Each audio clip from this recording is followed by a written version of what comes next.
Hey guys, tonight we're pulling onto the open highway, windows down, radio crackling, the whole country stretched out ahead like a promise written in asphalt and horizon.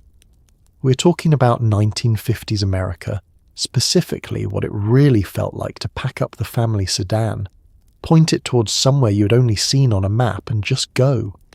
No GPS, no air conditioning in most cars, no rest stops with gleaming bathrooms and gourmet coffee. Just you, the road, the hum of the engine, and the wild hope that the next town had a diner still open. Before we pull out of the driveway, take a second to like the video and subscribe, but only if you genuinely enjoy this strange little corner of the internet where history and nostalgia meet at a roadside picnic table. And thank you for being here.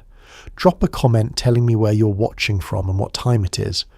I know someone out there is listening at 2:37 in the morning, eating crackers in bed, pretending this counts as a bedtime story. Now dim the lights, switch on a fan for that soft white noise breeze, wiggle down under your blanket and get comfortable, really comfortable, like you're settling in for the long haul, because tonight, that is exactly what we're doing. Have you ever wondered what it really felt like to drive across America before the interstate system? What did the highways look like when they still wound through the hearts of small towns instead of bypassing them entirely? How many hours did families spend in a car with no seatbelts, no tablets, no distraction except each other and the scenery? What did roadside diners smell like at midnight? What did it sound like when the only thing between you and the stars was a thin canvas tent? What did mothers pack in those wicker picnic baskets? And how did anyone navigate with nothing but a folded paper map and the vague directions from a gas station attendant? And just like that, it is 1955. The station wagon is packed. The cooler is wedged between suitcases. Someone just remembered they forgot their camera, and the road is calling. The ritual begins the evening before departure, when your father backs the family sedan into the driveway and opens the trunk like a general surveying a campaign map. The trunk is vast, deep, lined with rubber matting that smells faintly of gasoline and old newspapers. Your mother appears with suitcases, the hard-sided kind with metal latches that click shut with authority. Your father arranges them like puzzle pieces, testing configurations, shifting weight, muttering calculations under his breath. This is not casual packing. This is engineering. He places the largest suitcase first, flat against the back wall of the trunk, then wedges the smaller ones around it, filling gaps with rolled blankets and your mother's wicker picnic basket. There is a logic to this arrangement that only he understands, a weight distribution that will keep the car balanced on mountains, grades and steady through highway curves. Your mother watches from the porch, offering suggestions that he pretends not to hear, though sometimes he adjusts something and she smiles, satisfied. The cooler goes in last, packed with ice from the refrigerator's metal trays, the kind you have to twist and crack to release the cubes. Inside are bottles of Coca-Cola, wrapped sandwiches for tomorrow's lunch, and a mason jar of your mother's sweet tea. The lid seals with a rubber gasket that your father tests twice, pressing down firmly, because nothing ruins a road trip faster than discovering your luggage has been soaking in melted ice water for 300 miles. Your younger sibling is tasked with gathering the car games, a deck of cards, a pad of paper for license plate tallies, a book of road trip songs with the pages already soft from use. These go into a canvas bag that will live on the floor of the back seat, within easy reach when boredom sets in somewhere around hour 4. Your mother packs her knitting, though she knows she will not touch it. Your father sets his pipe and tobacco pouch on the dashboard, though he will only smoke it during rest stops, never while driving. As twilight settles over the neighbourhood, your father makes one final inspection, walking slowly around the car, checking tyre pressure with a gauge he keeps in his pocket, testing the tension of the fan belt, peering at the oil dipstick in the fading light. He closes the hood with a solid thunk that sounds like a promise. Your mother locks the house, checking the back door twice, leaving a note for the mailman and a key with the neighbour who's agreed to water the plants. Inside, the house is clean and quiet, ready to be left behind. The refrigerator has been emptied of anything that might spoil. The windows are latched. The shades are drawn. There is something solemn about leaving a house this way, as if you are preparing it for a long sleep. Your mother pauses in the doorway, looking back one last time, and then she pulls it shut and turns the key. Tomorrow before dawn, you will all pile into this carefully packed car and point it towards somewhere you have only imagined. But tonight, the preparation is complete. The car sits ready in the driveway, heavy with luggage and expectation. And inside the house, everyone goes to bed early, though no one really sleeps. Because tomorrow, the road begins. The house is still dark when your father shakes you awake, his voice low and urgent, as if you're all sneaking out before the neighbourhood notices. The clock in the kitchen reads 4:30. The coffee pot is already percolating, filling the air with that rich, bitter smell that means someone is serious about the day ahead. Your mother moves quietly through the dim rooms, checking windows, turning off lights, leaving behind a house that will sit empty and waiting. Outside, the sky's just beginning to soften from black to deep blue, and the car sits patient and ready in the driveway. You dress in the dark, pulling on yesterday's clothes that your mother laid out the night before. The house feels different at this hour, unfamiliar, as if you're trespassing in your own home. Your sibling shuffles past you, still half asleep, clutching a pillow and a stuffed animal. Your father is already outside, warming up the car. The engines rumble a low growl in the pre-dawn silence that will wake the neighbours if you do not leave soon. Your mother hands you a piece of toast wrapped in a napkin, still warm from the toaster. You eat it standing in the kitchen, watching her move through her final checks with the efficiency of someone who has done this before. She unplugs the percolator, wipes down the counter, sets the thermostat lower.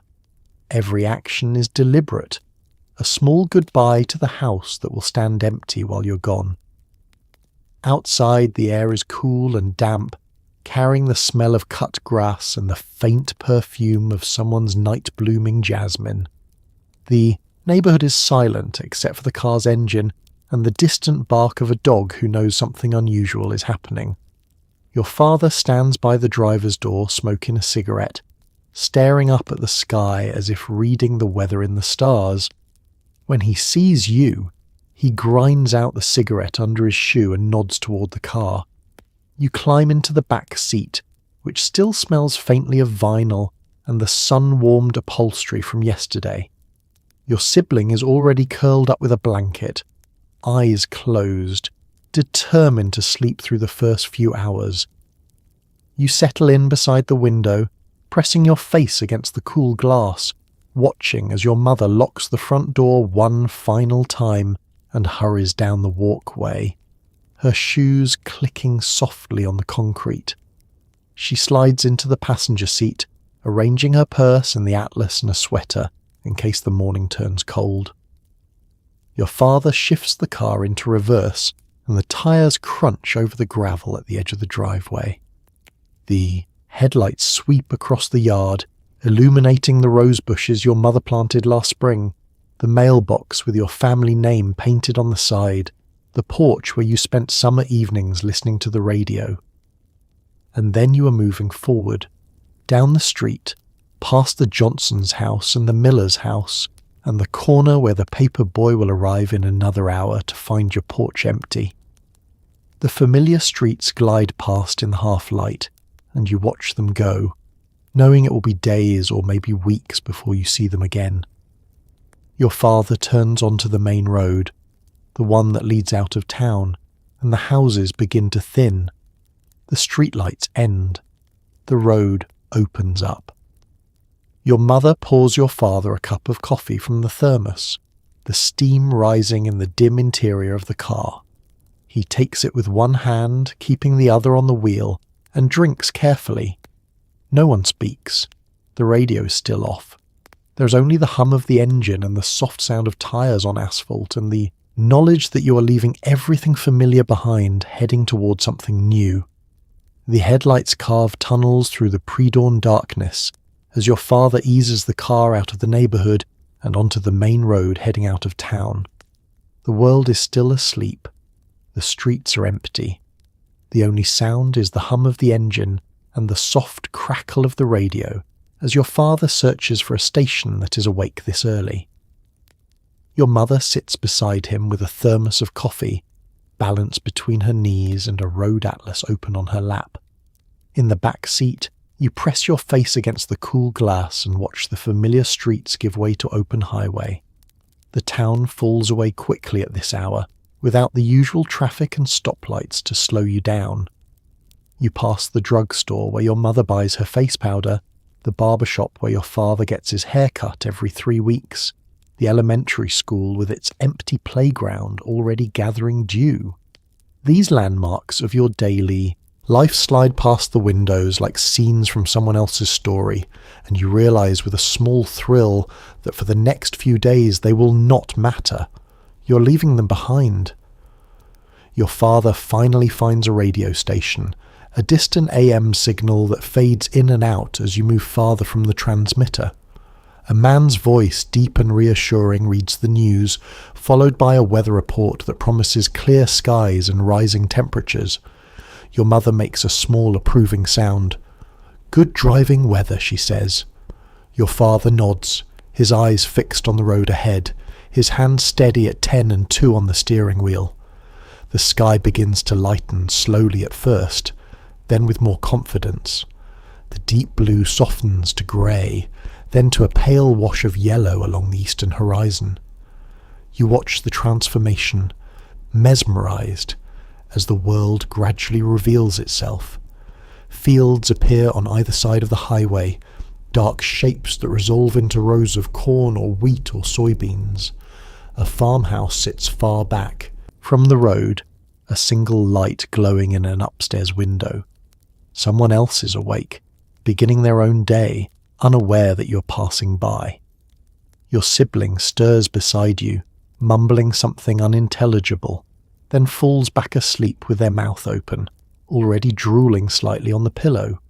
You feel a surge of superiority, being the one awake to witness this quiet hour, this transition from night to day. It feels like a secret, something private between you and the road. Your mother unfolds the atlas fully now, spreading it across her lap and the dashboard, tracing the route with her finger. She reads aloud the names of towns you will pass through, small places you've never heard of, each one a promise of something new. Your father listens, asking occasional questions about distances and highway numbers, and together they navigate this first leg of the journey with the calm focus of a team that has done this before. The sun breaks the horizon, sudden and brilliant, flooding the highway with golden light. Your father reaches up and adjusts the visor, squinting against the glare. The road ahead is straight and empty, stretching toward a vanishing point that seems impossibly far away. And somewhere in that distance is your destination, still abstract, still unreal, but growing more possible with every mile. Your mother is the navigator, though navigation is a generous term for what happens when the only guide is a folded paper map the size of a tablecloth. She spreads it across her lap, tracing routes with her finger, squinting at tiny town names printed in letters so small they seem designed to frustrate. Your father calls out highway numbers. Your mother flips the map, rotates it, folds it incorrectly and unfolds it again. There is no voice calmly telling you to turn left in 500 feet. There is only this: 2 people, 1 map, and a shared hope that they are still heading in the right direction. The atlas is thick, bound in cardboard covers that are already softening from handling, the pages marked with coffee rings and pencil notes from previous trips. Each state gets its own page, crisscrossed with red and blue lines representing highways and interstates that do not exist yet, or exist only in pieces, incomplete promises of a faster future. Your mother has highlighted the route in yellow, a wavering line that connects your town to your destination, passing through counties and townships whose names sound like poetry or accidents of history. She reads these names aloud as you approach them, giving your father advance warning of turns and intersections. "We will want to bear right at Corridon," she says, though Corridon is still 80 miles away. Your father grunts acknowledgement, filing the information away in whatever mental map he is constructing as he drives. He trusts the road in a way your mother does not, believing that if you simply keep moving forward, you will eventually arrive. Your mother trusts the map, believing that, if you follow its lines precisely, you cannot get lost. The truth is somewhere between these two philosophies, and the journey will test both. When the map becomes too unwieldy, your mother tries folding it into a more manageable rectangle, isolating the section of the route you're currently travelling. This works for a while until your father asks about something beyond the visible area, and she has to unfold the entire thing again, the paper crackling and resisting, until it is spread across her lap and onto the seat and nearly into the back where you're trying not to step on it. Sometimes you pass a road sign that confirms you're on the right highway, and your mother exhales with visible relief. Other times the signs are confusing or missing entirely, and a small tension enters the car as your father slows down, scanning for landmarks, while your mother frantically searches the map for some clue to your location. "Did we pass Brownsburg?" she asks. Your father is not sure. You were asleep. No one knows. In these moments, your father will sometimes pull over at a gas station or a corner store, leaving the engine running while he goes inside to ask directions. He returns a few minutes later with information that may or may not be accurate, relayed by a local who knows these roads by feel rather than by name. Your mother tries to reconcile this folk wisdom with the official lines on her map, and usually they reach some compromise that allows the journey to continue. The map itself becomes a character in the trip, a source of both guidance and frustration, a reminder that travel in this era requires patience and flexibility, and a willingness to admit when you are lost. There is no satellite view, no recalculating, no algorithmic certainty. There is only paper and hope, and the knowledge that eventually, if you keep moving, you will find your way. The car itself becomes a character on this journey, a rumbling, rattling companion with its own moods and rhythms. The engine hums steadily when content, but groans on steep hills, protesting the weight of luggage and passengers and all the hope you have loaded into it. There is no smooth, silent purr. This is mechanical honesty. Pistons firing, belts turning, metal expanding in the heat. You can hear everything the car is doing, and sometimes you can feel it too, the vibration travelling through the floorboards and up into your bones. Your father listens to these sounds with the attention of a doctor monitoring a patient's heartbeat. He knows this car intimately, every quirk and complaint, every noise that is normal, and every noise that signals trouble. When the engine pitch changes slightly on an uphill grade, he downshifts without thinking, giving it more power, easing the strain. When a new rattle appears from somewhere under the hood, he frowns and makes a mental note to check it at the next stop. The car is not new. Few family cars are, not when new ones cost more than most people make in 6 months. This one is 5 years old, maybe 6, bought used from a neighbour who was trading up. It has been reliable, mostly, but it carries the small wounds of its history. A dent in the rear fender from someone's careless backing, a crack in the windshield that has been there so long your father no longer sees it. Upholstery worn smooth in the places where bodies sit day after day. On long, flat stretches of highway, the engine settles into a steady drone that becomes almost hypnotic. Your mother's head begins to nod, Your sibling has been asleep for an hour. Even you feel the pull of that mechanical lullaby, the way the constant sound erases thought and time, leaving only motion and the white lines ticking past on the pavement. But the engine is not always content. When your father pushes it too hard, trying to make up time, trying to pass a slow-moving truck on a 2-lane road, the engine roars with effort, the whole car shuddering slightly as the speedometer needle climbs.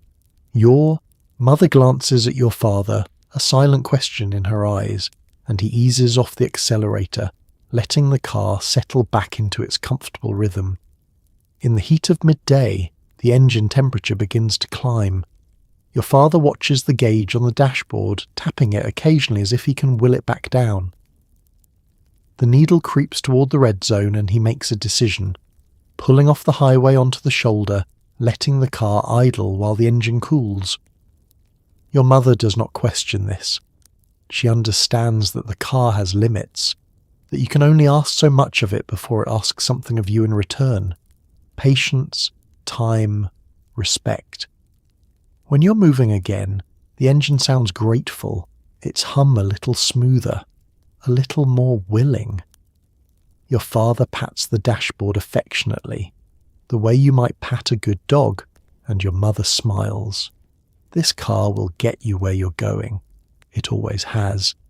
You just have to listen to it, trust it, and stop when it tells you to stop. The heat begins to build as the sun climbs higher, turning the interior of the car into a mobile greenhouse. There is no air conditioning in most family sedans, not yet, not for a few more years. So the windows come down, all of them, and the wind roars in like a warm, unruly guest. It whips your hair into tangles. It flutters the map in your mother's hands. It fills the car with the smell of hot asphalt and distant farms and whatever the highway has decided to offer today. You learn to live with the wind, to speak louder over it, to accept that comfort is negotiable. Your mother tries to keep her hair in place with a scarf, tying it under her chin the way movie stars do in convertibles, but the wind finds ways around it, pulling strands loose, making her give up and laugh at herself in the visor mirror. Your father's hair, cut short and practical, barely moves. He drives with his left elbow propped on the window frame, his shirt sleeve rolled up to the elbow, his forearm already, turning pink from the sun. In the back seat, you and your siblings stake out opposite windows, each pressing your face into the windstream, letting it blast your face until your eyes water and your skin feels tight from the constant buffeting. Your sibling sticks their hand out the window, riding it on the current of air, tilting it up and down like an airplane wing. Your father catches this in the rearview mirror and says, "Keep your hands inside," but his tone is not stern. He did the same thing when he was young. The wind brings smells that change with the landscape. Through farm country, it carries manure and fertilizer and the green, wet smell of irrigation. Through small towns, it brings exhaust and fried food and the faint chemical tang of a dry cleaning shop. Through forests, it smells of pine and earth and something older, wilder, as if the trees themselves are exhaling into the car. Occasionally your mother tries to roll her window up halfway to cut the chaos to hear herself think. But within minutes the heat builds so oppressively that she gives up and rolls it back down, surrendering to the wind as the lesser evil. Your father suggests stopping for ice cream, and everyone agrees this is a brilliant idea, though the ice cream will melt faster than you can eat it, dripping down your hand and onto the upholstery in sticky, sweet streams that will attract ants later. The wind also brings noise, the roar of passing trucks, the high-pitched whine of the tyres on hot pavement, the occasional blast of a horn from an impatient driver. Conversation becomes difficult, requiring shouting and repetition. Your mother gives up trying to talk and simply points at things she wants your father to see. A red barn, a field of sunflowers, a hand-painted sign advertising fresh eggs. By late afternoon, the wind has dried your mouth and coated everything with a fine layer of dust. Your mother wets a handkerchief with water from the thermos and wipes your face, then her own. Your father's collar is dark with sweat. The car smells like hot metal and human effort. But when he asks if anyone wants to stop and rest in the shade, everyone says no. The wind may be uncomfortable, but it is also freedom, proof that you are moving, that the miles are falling away behind you, and somewhere in the exhaustion and the noise and the relentless heat, you realize this is what road trips are. Endurance disguised as adventure. The road itself is a narrow ribbon of asphalt, 2 lanes wide, winding through the landscape instead of dominating it. There are no guardrails in many places, no broad shoulders, just the road, the gravel edge, and whatever lies beyond, fields, forests, fences, the occasional farmhouse set back from the highway like a shy witness. Your father drives with both hands on the wheel, alert, focused, because this road demands attention. It curves unexpectedly. It dips and rises. It asks you to trust it, and sometimes it rewards that trust with a view that makes everyone in the car go quiet. This highway was not designed for speed. It was designed for connection, built decades ago to link town to town, following the path of least resistance through the terrain. It respects the landscape, bending around hills rather than blasting through them, crossing rivers on narrow bridges with iron trusses that clang and rattle as you pass over. Your father slows for these bridges, mindful of the weight limits posted on faded signs, and you peer over the edge at the brown water sliding beneath. The road surface itself is uneven, patched and repatched over the years, a patchwork quilt of old asphalt and new, smooth sections and rough sections, places where the pavement has heaved in winter and cracked in summer. Your father navigates these imperfections instinctively, steering around the worst of them, though occasionally a pothole catches him by surprise, and the whole car jolts, your mother gasping and clutching the dashboard, your father muttering an apology. There are no lane dividers, just a faded yellow line down the centre when you're lucky, and nothing at all on older stretches where the paint has worn away entirely. Passing is an act of faith. Your father waits for a straight section, checks his mirror, pulls out into the oncoming lane, and accelerates past a slow-moving truck or a tractor pulling farm equipment. Your mother holds her breath until you're safely back in your lane, and you watch the truck recede in the rear window, the driver's face expressionless behind the windshield. The road rises and falls with the land, climbing hills that test the engine and descending into valleys where the air is cooler and smells of creek water. At the top of each hill there is a moment of anticipation before the view opens up. Another valley, another town in the distance, another length of highway unreeling like a promise. Your father crests these hills carefully, aware that he cannot see what is on the other side, that another car might be struggling up the opposite slope, invisible until the last moment. In some places the road narrows even further, squeezed between trees that arch overhead to form a tunnel of green shade. These stretches are a relief from the sun, a brief coolness that makes everyone sigh with gratitude. But they are also darker, more treacherous, the road dappled with shadows that hide imperfections. Your father leans forward slightly, peering ahead, his foot hovering over the brake. The highway is not lonely exactly, but it is lightly travelled.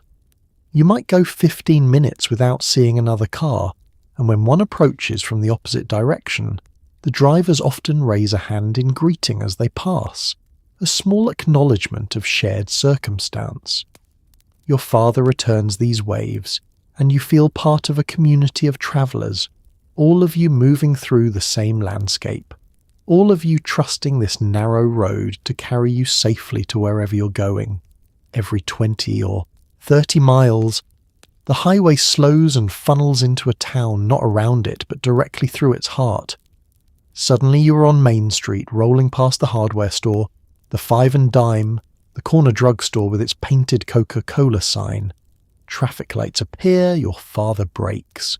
The car idles at the intersection while a woman in a flowered dress crosses slowly, carrying a paper bag of groceries. A dog trots along the sidewalk. A man tips his hat. And then the light changes, and you are moving again, the town falling away behind you as the highway opens back up. These towns are small, most of them. Populations in the hundreds rather than thousands. They announce themselves with signs that have been repainted so many times the letters are thick with layers. Welcome to Martinsville, population 847. Your father slows obediently to the posted speed limit, 25 miles per hour through the business district, because everyone knows small-town police take speeding seriously, and a ticket here could cost more than a tank of gas. You press your face to the window, fascinated by these glimpses into other people's lives. The barbershop with its red and white poles spinning slowly. The movie theatre with a marquee announcing a film you saw 3 months ago. The corner cafe where farmers in overalls sit at a long counter, drinking coffee and reading newspapers. Everything moves at a different pace here, slower, more deliberate, as if the town has agreed that hurry is something that belongs to cities. Sometimes your father decides to stop in one of these towns, pulling into a diagonal parking space on Main Street and cutting the engine. Your mother checks her lipstick in the visor mirror while your father feeds coins into the parking meter. You spill out of the car, grateful to stretch your legs, and follow your parents into the Five and Dime, where a ceiling fan pushes warm air in lazy circles, and a woman behind the counter looks up from her magazine to smile at you. The store smells like floor wax and penny candy, and something else, something harder to name, maybe just the particular smell of a place that has been in business since before your parents were born. Your mother browses the small selection of greeting cards. Your father examines a display of pocket knives. You're allowed to choose one piece of candy from the jars lined up behind the counter, a decision that feels monumental, and you take your time, weighing the merits of root beer barrels versus lemon drops. Outside again, you walk slowly back to the car, eating your candy, watching the townspeople go about their business. An old man sits on a bench outside the hardware store, whittling something from a piece of wood. 2 women chat on the corner, their voices rising and falling in a rhythm that sounds like music. A boy about your age rides past on a bicycle, a dog running beside him, both of them moving with the easy confidence of belonging. Your father unlocks the car and everyone climbs back in, the vinyl seats now scorching from the sun. He starts the engine and eases back onto Main Street, following it to the far edge of town where the buildings thin out and the speed limit sign changes back to 55. The town recedes in the mirrors, and you wonder about the people who live there, who wake up every day in the same place, who know everyone by name. It seems peaceful. It also seems impossible. And then you are on the open highway again, the town already fading into memory, another entry in the long catalogue of places you passed through, but did not stay. By mid-morning, hunger and restlessness converge, and your father begins scanning the roadside for a place to stop. The diner appears like a mirage, a low building with a gravel parking lot, a neon sign that says "Eat" and a screen door that slaps shut behind every customer. Inside it smells like coffee, bacon grease and toast. The counter is long and chrome-edged, the stools spin, the waitress appears with a pencil tucked behind her ear and a pot of coffee already tilted toward your father's empty cup. This is not fine dining. This is fuel, fellowship, and a brief escape from the car. Your father chooses a booth near the window so he can keep an eye on the car, an old habit he cannot break even though there is no reason to worry in a place this small. Your mother slides in across from him, smoothing her skirt, tucking her purse beside her. You and your sibling take the opposite bench, both of you reaching immediately for the metal napkin dispenser and the jukebox selector mounted on the wall, its pages sticky with fingerprints and spilled syrup. The waitress arrives with menus, though your father barely glances at his. He always orders the same thing: eggs over easy, bacon, hash browns, white toast. Your mother is more adventurous, asking about the daily special, which the waitress recites from memory: chicken fried steak with gravy, mashed potatoes, green beans, and a roll. Your mother considers this, then orders scrambled eggs and fruit if they have it. They do, canned peaches from a big tin in the back. You study the children's menu, which is printed on a paper placemat with games and puzzles around the border. The options are simple: pancakes, French toast, or eggs with a strip of bacon. You choose pancakes. Your sibling chooses the same, not because they want pancakes, but because copying you is easier than deciding. While you wait, your father lights a cigarette and leans back against the vinyl booth, exhaling slowly toward the ceiling. Your mother sips ice water from a glass so cold it sweats onto the formica tabletop. Around you, the diner hums with quiet conversation. Truckers at the counter discussing routes, an elderly couple eating in comfortable silence, a farmer in muddy boots paying his check at the register. The food arrives quickly, steaming and generous, the plates heavy and white. Your father's eggs are perfect, the yolks intact and runny when he cuts into them. Your mother's fruit is exactly as promised: pale peach slices swimming in sweet syrup. Your pancakes are thick and golden, already buttered, and the waitress sets down a small pitcher of syrup that is warm when you pour it, soaking into the layers until the whole stack glistens. Everyone eats in silence for a few minutes, the kind of focused silence that comes from real hunger. Your father mops up egg yolk with his toast. Your mother spears a peach slice. You cut your pancakes into precise squares, eating them methodically, savouring the sweetness and the soft texture that is nothing like the dry cereal you eat at home. The waitress refills your father's coffee without asking, topping off your mother's as well, though she has barely touched it. She asks if everything's all right, and your father nods, his mouth full. She smiles and moves on to the next table, the coffee pot a natural extension of her arm. When the plates are empty, your father leans back and pats his stomach, satisfied. Your mother dabs her mouth with a paper napkin. The waitress brings the check, a small slip of paper with the total written in pencil, and your father pulls bills from his wallet, leaving them on the table with a tip tucked underneath the salt shaker. Outside, the sun is higher and hotter than before. You all stand for a moment in the gravel parking lot, blinking, adjusting to the brightness. Your father stretches, his back cracking. Your mother asks if anyone needs to use the restroom before you get back on the road, and your sibling admits they do, so everyone troops back inside for one last stop. Then it is back to the car, back to the highway, back to the miles. But for a little while you are full and content, and the road ahead seems less daunting than it did an hour ago. The diner restroom is a revelation, and not always a pleasant one. It is small, dimly lit, papered with peeling floral wallpaper that might have been cheerful once. The sink is porcelain, the soap is a sliver, and the towel is cloth, damp from previous hands. There is no automatic faucet, no motion sensor, anything. You wash your hands under cold water, dry them as best you can, and return to the table where your parents are waiting with plates of eggs and toast. Later, on lonelier stretches of highway, there will be no restrooms at all. Only the side of the road, a tree, and the understanding that privacy is a luxury. The diner bathroom is shared. One small room with a lock on the door that sticks, so you have to jiggle it several times before it clicks into place.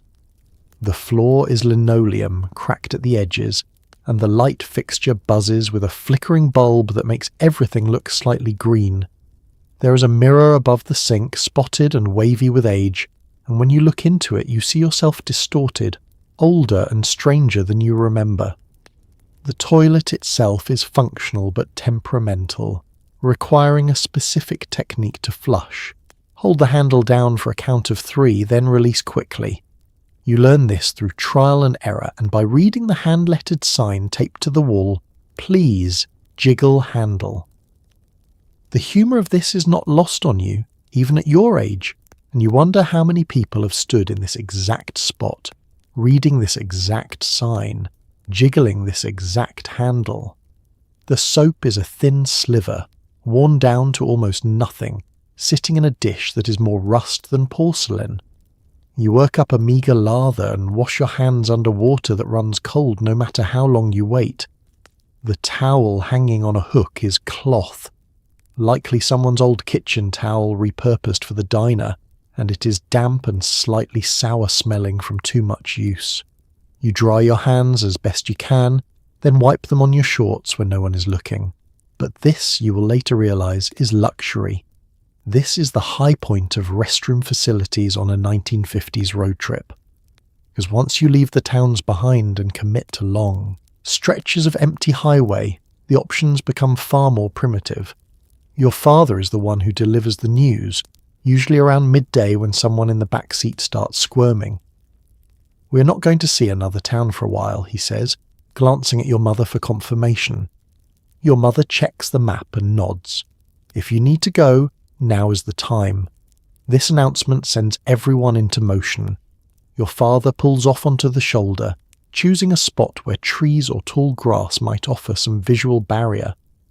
Your mother scouts the area, looking for the least exposed location, while your father stands by the car smoking a cigarette, pointedly facing the highway. This is the signal that privacy is being respected, that no one will look, that this is simply a necessity of travel. You and your sibling take turns, one going while the other waits in the car, staring determinedly out the opposite window. There is no discussion of this arrangement, it is simply understood. Your mother goes last, walking farther from the road than anyone else, and when she returns she's brisk and matter-of-fact, as if nothing unusual has happened. Sometimes, on particularly desolate stretches, your father will spot a gas station in the distance, and everyone in the car will feel a surge of relief. But when you pull in, the station is often small and dusty, a single pump and a shed-like building where a man in coveralls emerges, wiping his hands on a rag. Your mother asks about a restroom, and he points to a cinder-block structure around back, a separate little building with restrooms painted on the side. Inside it is dark and smells of disinfectant and something older, earthier. There are 2 doors, marked men and women, but the locks do not work well and you can hear everything from the other side. The scrape of a shoe, the cough of a stranger. You do what you need to do quickly, avoiding touching anything more than absolutely necessary, and then you are back outside in the sunlight, breathing deeply, grateful. These are the restroom situations of the open road, unpredictable, often unpleasant, and always an adventure in improvisation. You learn to plan ahead, to go when the opportunity presents itself, to accept discomfort as part of the journey. And years later, when you have access to clean, private, well-lit bathrooms whenever you want them, you will remember these roadside stops with a mixture of horror and strange affection, because they were part of the story, part of the landscape, part of what it meant to travel before convenience was guaranteed. The gas station is a small family-owned operation with 2 pumps out front and a garage bay, where a mechanic in coveralls is bent over an engine. Your father pulls up to the pump, and before he can even turn off the ignition, an attendant appears, wiping his hands on a rag. "Fill her up?" the attendant asks, already unscrewing the gas cap. Your father nods. The attendant pumps the gas, checks the oil, wipes the windshield, all while chatting about the weather, the road ahead, the best route to avoid construction. This is service, real service, the kind that comes with conversation and a smile. The attendant is young, maybe 20, with grease under his fingernails and a name patch on his shirt that says Dale or Chuck or some other solid, single-syllable name that belongs to gas station attendants in small towns. He works with practiced efficiency, moving around the car like a nurse tending a patient, checking vitals, offering reassurance. He pulls the dipstick and holds it up to the light, squinting at the oil level, then wipes it clean and checks again. "Looks good," he says. Your father nods, relieved. While the gas pumps, your mother gets out to stretch her legs, walking slowly around the car, pressing her hand to the small of her back where the hours of sitting have left an ache. You and your sibling pile out too, drawn to the vending machine near the station door, a red Coca-Cola cooler that hums and sweats in the heat. Your father fishes coins from his pocket and lets you each choose a bottle. The caps require an opener mounted on the side of the machine, and you press down hard, hearing the satisfying hiss and pop as the seal breaks. The attendant finishes with the windshield, scrubbing away the accumulated dust and bug splatter with a squeegee and a bucket of soapy water. He works carefully, making sure the glass is clear, because he knows this matters, that a dirty windshield can be dangerous on a long drive when the sun is low and blinding. Your father thanks him, and the attendant waves off the gratitude as if it is nothing, just part of the job. Inside the station office, a small room with a cash register and a pegboard displaying fan belts and spark plugs, your father pays for the gas in cash, counting out bills onto the counter. The attendant makes change from a drawer that dings when it opens. Above the register, a calendar shows a woman in a bathing suit reclining on the hood of a car, and a drink Coca-Cola clock ticks loudly on the wall. Your father asks about the road ahead, whether there is construction, whether the next town has a decent place to eat. The attendant thinks for a moment, then recommends a diner about 40 miles up. Says his sister works there, says the pie is good. Your father stores this information away, thanks the attendant again, and heads back to the car where your mother is already settled in the passenger seat, the atlas open, ready to resume navigation. You and your sibling climb into the back, still sipping your cokes, the bottles cold and slick with condensation. The attendant gives a small wave as you pull away, and your father raises his hand in return, a silent acknowledgement of the transaction, the conversation, the small human exchange that has made this stop more than just fuel. As you merge back onto the highway, your father mentions a diner 40 miles ahead. Your mother makes a note of it on the map, and you watch the gas station recede in the rear window, the attendant already turning to the next car, already reaching for his rag, already beginning the same ritual of service he has performed 1,000 times before, and will perform 1,000 times again. It is a small thing, this interaction, barely worth remembering, but somehow it stays with you, this moment of kindness from a stranger, this reminder that the road is not just a ribbon of asphalt, but a thread connecting people, towns, lives. The billboards start appearing miles before the attraction itself. See the world's largest ball of twine. Mystery spot ahead. Live alligators. They're hand-painted, fading in the sun, propped up in fields like strange prayers to the highway gods. Your father resists at first, but eventually, inevitably, someone in the car says, "Can we stop?" And he does. The attraction is small, odd, enthusiastically advertised. You pay a quarter, walk through, take a picture, and return to the car with a story that will outlive the photographs. The first billboard appears when you're still 20 miles out, a weathered wooden sign announcing something impossible or improbable or both.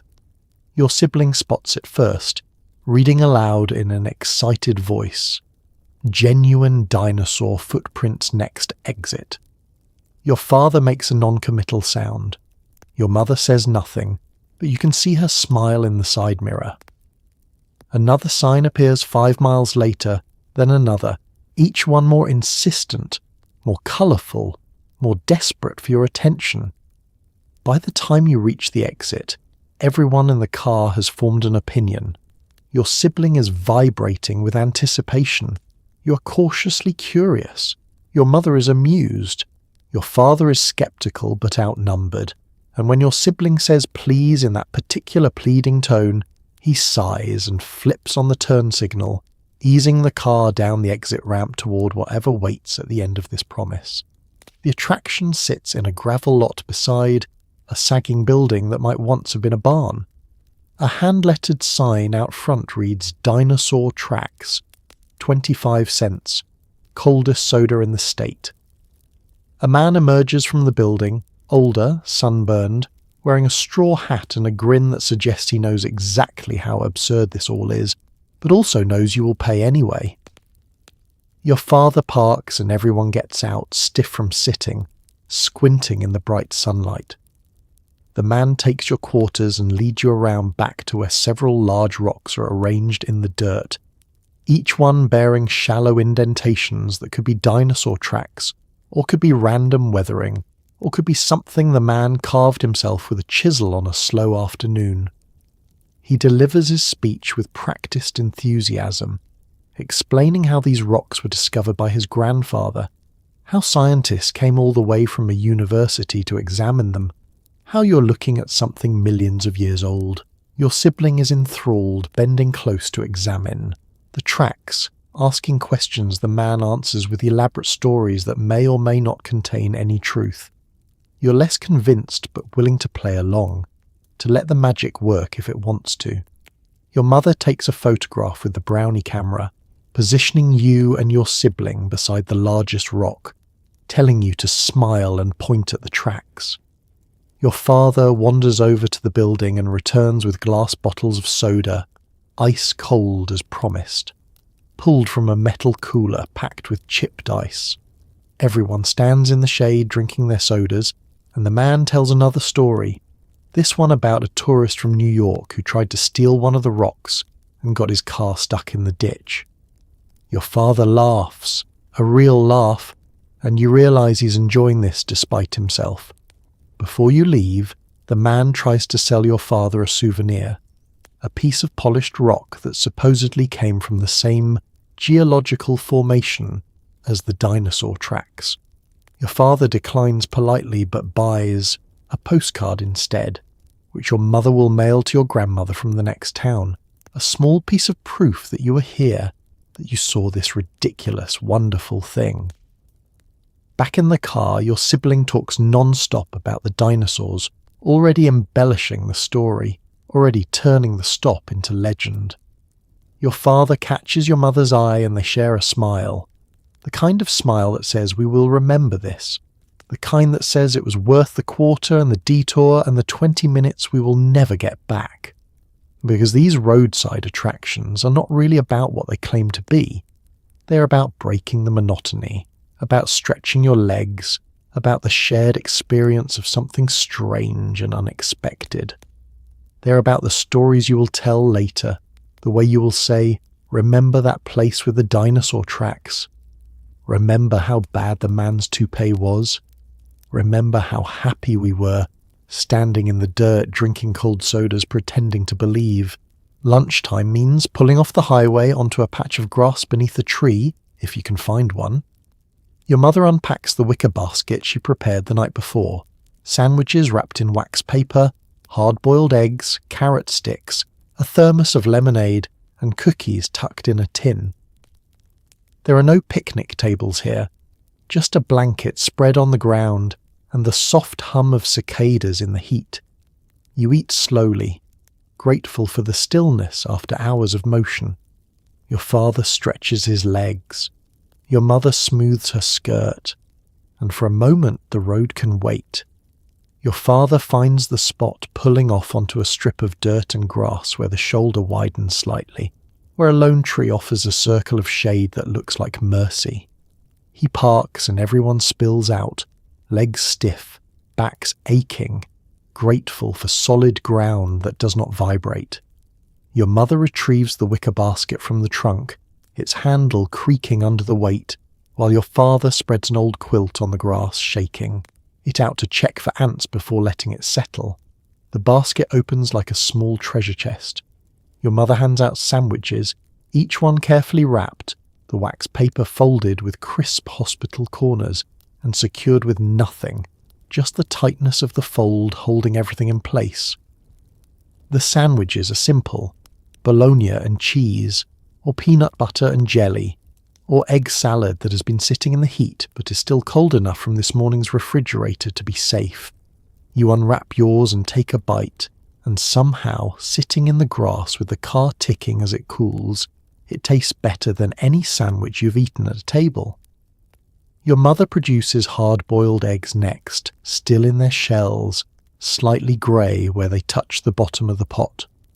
Your father taps his against a rock to crack it, then peels it carefully, the shell coming off in small fragments that he tosses into the grass for the birds. He salts it from a twist of wax paper your mother has prepared and eats it in 4 large bites, practical and efficient. The carrot sticks are lukewarm, slightly limp, cut into uniform lengths and stored in a mason jar with a little water in the bottom to keep them from drying out completely. Your sibling complains about having to eat vegetables, but your mother gives them a look and they comply, crunching reluctantly. You eat yours without complaint, having learned that the faster you finish the vegetables, the faster you get to the cookies. Your mother pours lemonade from the thermos into small paper cups, the kind that collapse if you squeeze them too hard. The lemonade is sweet and tart and still faintly cold, one of the small miracles of a well-packed cooler. You drink it carefully, knowing there is only so much and no way to get more until you reach the next town. Your father drinks his in one long swallow, then holds the cup out for a refill, which your mother provides with mock exasperation. Around you, the world is quiet in the way only rural roadsides can be. The occasional car whooshing past on the highway, the cicadas singing their high, relentless song, the rustle of leaves in the hot breeze. Your father lies back on the blanket, his hands behind his head, staring up through the branches at the sky. Your mother sits with her legs tucked to the side, smoothing her skirt, picking at her sandwich in small ladylike bites. Your sibling wanders to the edge of the shade, poking at something in the grass with a stick. The cookies come out last, stored in a round tin that once held Danish butter cookies, but now holds your mother's homemade oatmeal raisin. They are soft, slightly crumbly, sweet, without being cloying. You eat 2, your sibling eats 3. Your father eats 4 and gets scolded for not leaving enough for later. He grins and promises to buy more at the next gas station, though everyone knows he will forget. When the meal is finished, your mother packs everything back into the basket with the same care she used unpacking it. The wax paper is folded and saved for reuse. The thermos is sealed, the tin is closed, nothing is wasted. Your father shakes out the blanket and folds it into a loose rectangle that gets tossed into the trunk. Everyone stands for a moment, reluctant to leave this shaded spot, this brief island of stillness. But the road is waiting. Your father checks his watch. Your mother consults the map, and one by one you pile back into the car, fuller and slower and ready for the next stretch of highway. The tree recedes in the mirrors, and you wonder if anyone else will stop there today, if that spot will become someone else's memory too. The afternoon hours are the longest, when the initial excitement has faded, and the destination still feels impossibly far away. The heat presses down, the scenery blurs into sameness. Restlessness creeps into the back seat. So the car games begin. I spy 20 questions, counting license plates from different states. Your mother starts a sing-along, though no one knows all the words. Your father tells a story from his own childhood road trips. These are the hours that test patience, the hours that teach you that travel is not just about arriving, but about enduring together. The trouble starts around 2 in the afternoon, when the sun is at its highest and hottest, when lunch has settled into drowsiness, when the miles have become indistinguishable from one another. Your sibling begins to fidget, drumming their heels against the back of your mother's seat until she turns and says, "Stop that, please." You stare out the window at fields that all look the same, fences that run parallel to the highway for miles, telephone poles ticking past in hypnotic rhythm. Your mother, sensing mutiny, suggests a game. "I spy," she says brightly, and begins before anyone can protest. "I spy with my little eye something that is green." Your sibling guesses grass. You guess trees. Your father, without taking his eyes off the road, guesses that billboard we just passed. None of these are correct. The answer, revealed after 5 minutes of increasingly absurd guesses, is your mother's scarf, which is folded on the seat beside her and has not been visible to anyone in the back. This feels like cheating, but no one says so. Next comes the license plate game. Your mother produces a small notepad and a pencil from her purse, and the challenge is announced. Spot license plates from as many different states as possible. You and your sibling press your faces to the windows, scanning every car that passes. "Illinois," you shout. Your sibling counters with Indiana. Your father, who's been listening, says he saw an Iowa plate 10 miles back, but no one was paying attention, which hardly seems fair, but he is the driver and therefore has authority. The game intensifies. A station wagon from Michigan passes and you both lunge for the notepad, arguing over who spotted it first. Your mother serves as referee, awarding the point to your sibling because you already have 3 states and they only have 1. This strikes you as unjust, but you accept it because the alternative is listening to your sibling complain for the next hour. When the license plate game loses its appeal, your mother starts singing. She begins with "You Are My Sunshine," which everyone knows the first verse off and no one knows the second. Your father joins in, his voice rumbling and slightly off-key. Your sibling sings loudly and incorrectly. You mumble along, embarrassed but also comforted by the sound of your family making noise together, filling the car with something other than engine hum and restlessness. Your mother moves through her repertoire, Home on the Range, Red River Valley, She'll Be Coming Round the Mountain.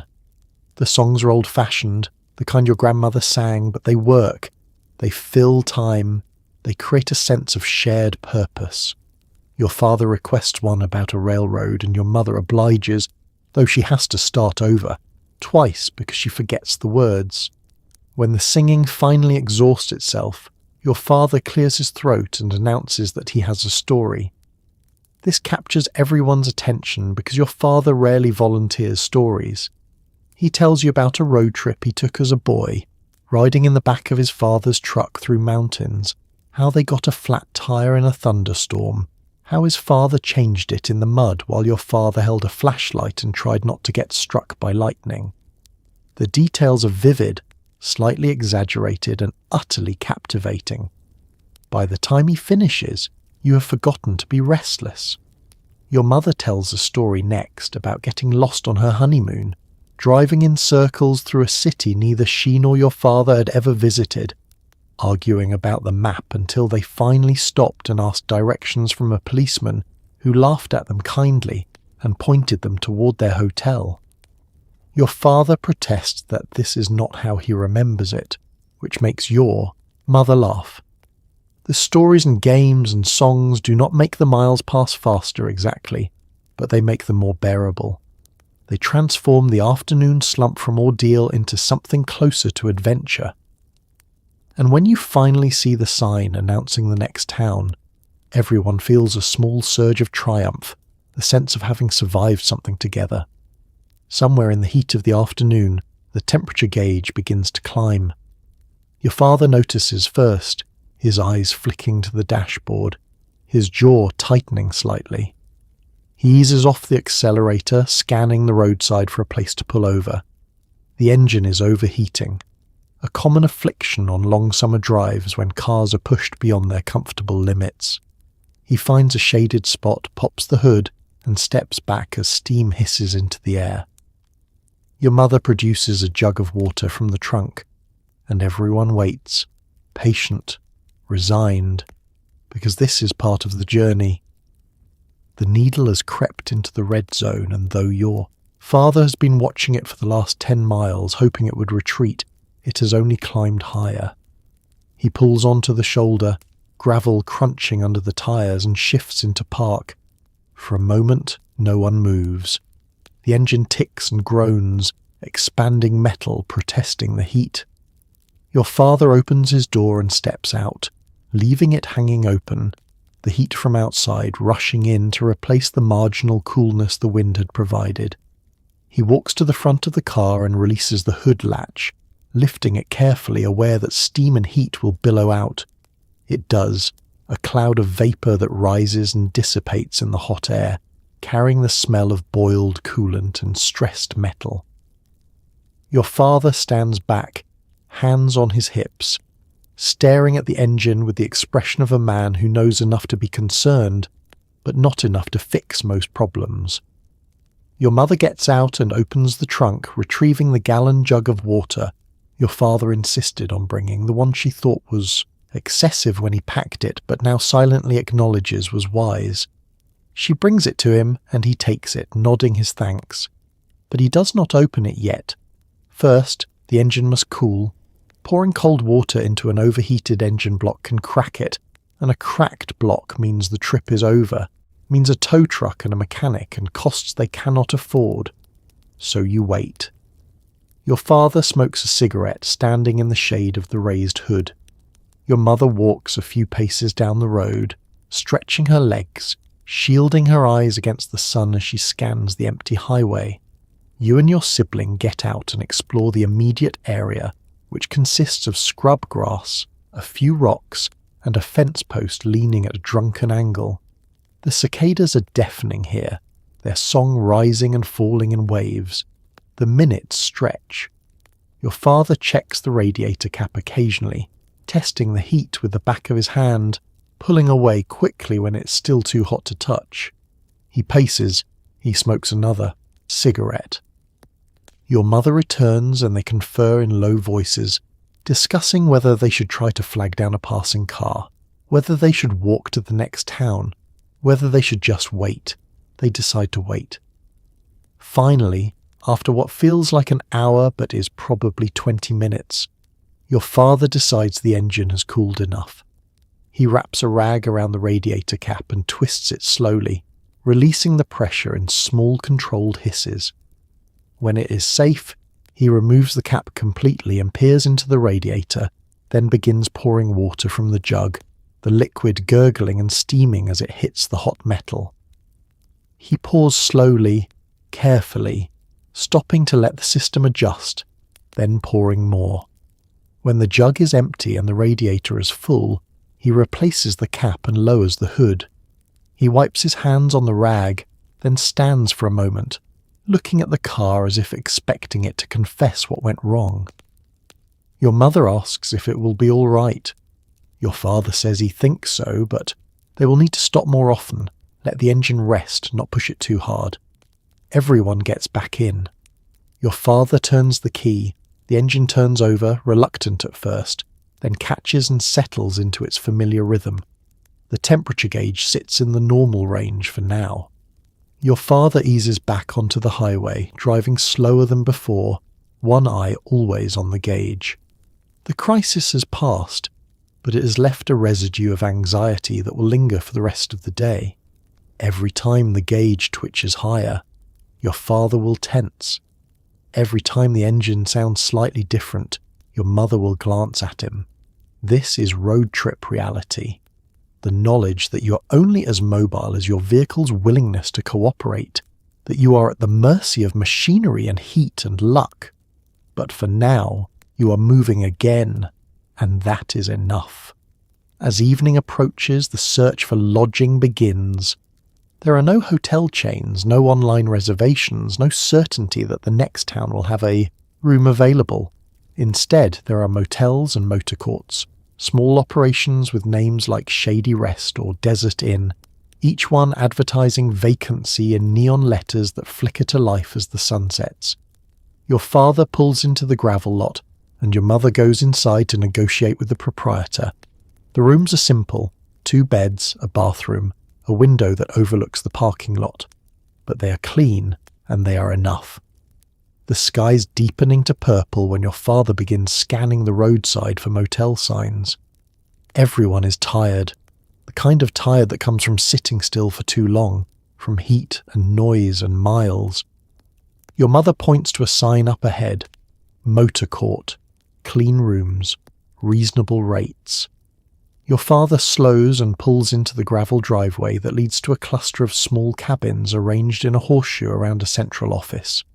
The office is tiny, barely large enough for a desk and the man sitting behind it. He looks up when your mother enters and you watch. Through the windshield as they talk, your mother gesturing, the man nodding, pulling a key from a pegboard on the wall. She returns a moment later with a brass key attached to a diamond-shaped tag that says number 7. Your father starts the car and follows the loop of driveway to the 7th cabin, which looks identical to all the others. White-painted wood, a single window with yellow curtains, a small covered porch with 2 metal chairs. Inside, the room smells like pine sol and cigarette smoke, the kind that has soaked into the walls and will never completely leave. There are 2 double beds with chenille bedspreads, a nightstand between them with a lamp that has a crooked shade, a small dresser with a mirror, and a black and white television on a stand. Your father turns on the lamp. Your mother tests the beds, sitting on each one, deciding which seems firmer. You and your sibling immediately claim one bed, flopping onto it with relief, your bodies sinking into the mattress after hours of car seats. The bathroom is small but functional. A toilet, a sink with separate hot and cold taps, a shower with a curtain that has seen better days. Your mother inspects it with the critical eye of someone who has stayed in many roadside motels, checking for cleanliness, testing the water pressure, making sure there are towels. She declares it acceptable, which is high praise. Your father brings in the suitcases, setting them on the luggage rack near the door. Your mother unpacks the essentials: pyjamas, toothbrushes, the toiletry bag she has organised with military precision. She hangs her dress for tomorrow on the back of the bathroom door, smoothing out the wrinkles with her hand. Your father turns on the television, fiddling with the antenna until he gets a picture, though it is snowy and the sound crackles. He settles into one of the chairs by the window and lights a cigarette, finally allowing himself to relax. Your sibling discovers that the beds are perfect for jumping, and does so until your mother says, "That's enough," in a tone that means it. You explore the room, opening drawers that are empty except for a Gideon Bible, peering out the window at the other cabins, watching as families like yours unload their own cars and disappear into their own rooms. Your mother suggests everyone wash up before dinner.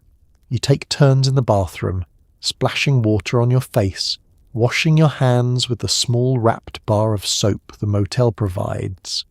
Your sibling complains that the water is too hot, then too cold, unable to find the right balance between the 2 separate taps. Your mother helps, mixing the water in the sink until it is just right. When everyone is presentable, your father locks the cabin door behind you, and the family walks to the diner attached to the motel office, a small building with a lit sign that says Café. Inside, it is busier than you expected, filled with other travellers who had the same idea. You wait for a table, and when one opens up, you slide into the booth, grateful to sit on something that is not a car seat. The meal is simple, unremarkable, but after a long day it tastes like reward. Your father orders coffee, your mother orders iced tea. You and your sibling share a piece of pie for dessert, arguing over who gets the bigger half until your father divides it with surgical precision. Back at the cabin, everyone is too tired to do anything but prepare for bed. Your mother helps you into your pyjamas. Your father switches off the television. The lamp clicks off, and the room falls into darkness except for the faint glow of the motel office sign filtering through the curtains. You lie in bed next to your sibling, listening to your parents settling into their own bed, listening to the sounds of other travellers in other cabins, car doors closing, muffled voices, the occasional laugh. You are in a strange bed in a strange town, but somehow you feel safe. Tomorrow the road will call again, but tonight you're here, and here is enough. Twilight on the highway is a different kind of magic. The sky deepens to purple, then indigo, and the neon signs begin to glow. Diners, motels, gas stations, each one a small beacon of civilization against the encroaching dark. The light is warm, inviting, nostalgic even in the moment. You pass through towns where Main Street is lit up like a carnival, where families stroll the sidewalks and teenagers gather outside the soda fountain, and then the town falls away and you're back in the darkness, following the twin cones of your headlights into the unknown. The change happens gradually, then all at once. The sun slips below the horizon, taking the heat with it, and the air through the windows turns cooler, almost pleasant. Your father rolls his window up halfway, and your mother does the same. The light fades from gold to amber to deep blue, and the first stars begin to appear, faint pinpricks that will grow brighter as the night deepens. And then the neon starts. A sign appears in the distance, a red glow that resolves itself into letters as you approach. Diner, open late.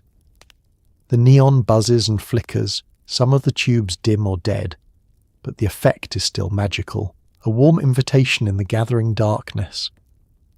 Your father does not stop, but everyone turns to look as you pass, filing the image away. A low building with big windows, people visible inside, the glow of the neon reflected in the chrome of the parked cars. More signs follow. Motel with an arrow pointing down a side road. Gas with an animated design, the letters blinking on and off in sequence. Liquor in green neon, then garage in blue. Each sign is a small work of art, hand-bent glass tubes filled with inert gas and electricity, glowing against the night like promises of comfort and convenience. The towns you pass through are transformed at this hour. Main Street, which looked dusty and tired in the afternoon heat, now feels alive, lit by neon and streetlights and the warm glow from shop windows. You slow to the posted speed limit and roll through at a crawl, taking it all in. Families walk the sidewalks, moving in and out of pools of light. Teenagers cluster outside the drugstore, laughing, shoving each other, their voices carrying through the open car windows. A couple sits on a bench, holding hands, watching the traffic pass. Your mother points to a soda fountain, its window lit from within, red vinyl stools visible at the counter, a teenager in a white paper hat working behind the fountain.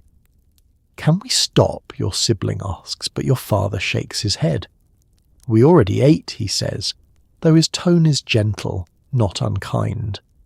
Your sibling subsides, watching the soda fountain recede in the mirror, already turning it into something mythical, a place where they almost stopped, a place that will grow more wonderful in memory than it ever could have been in reality.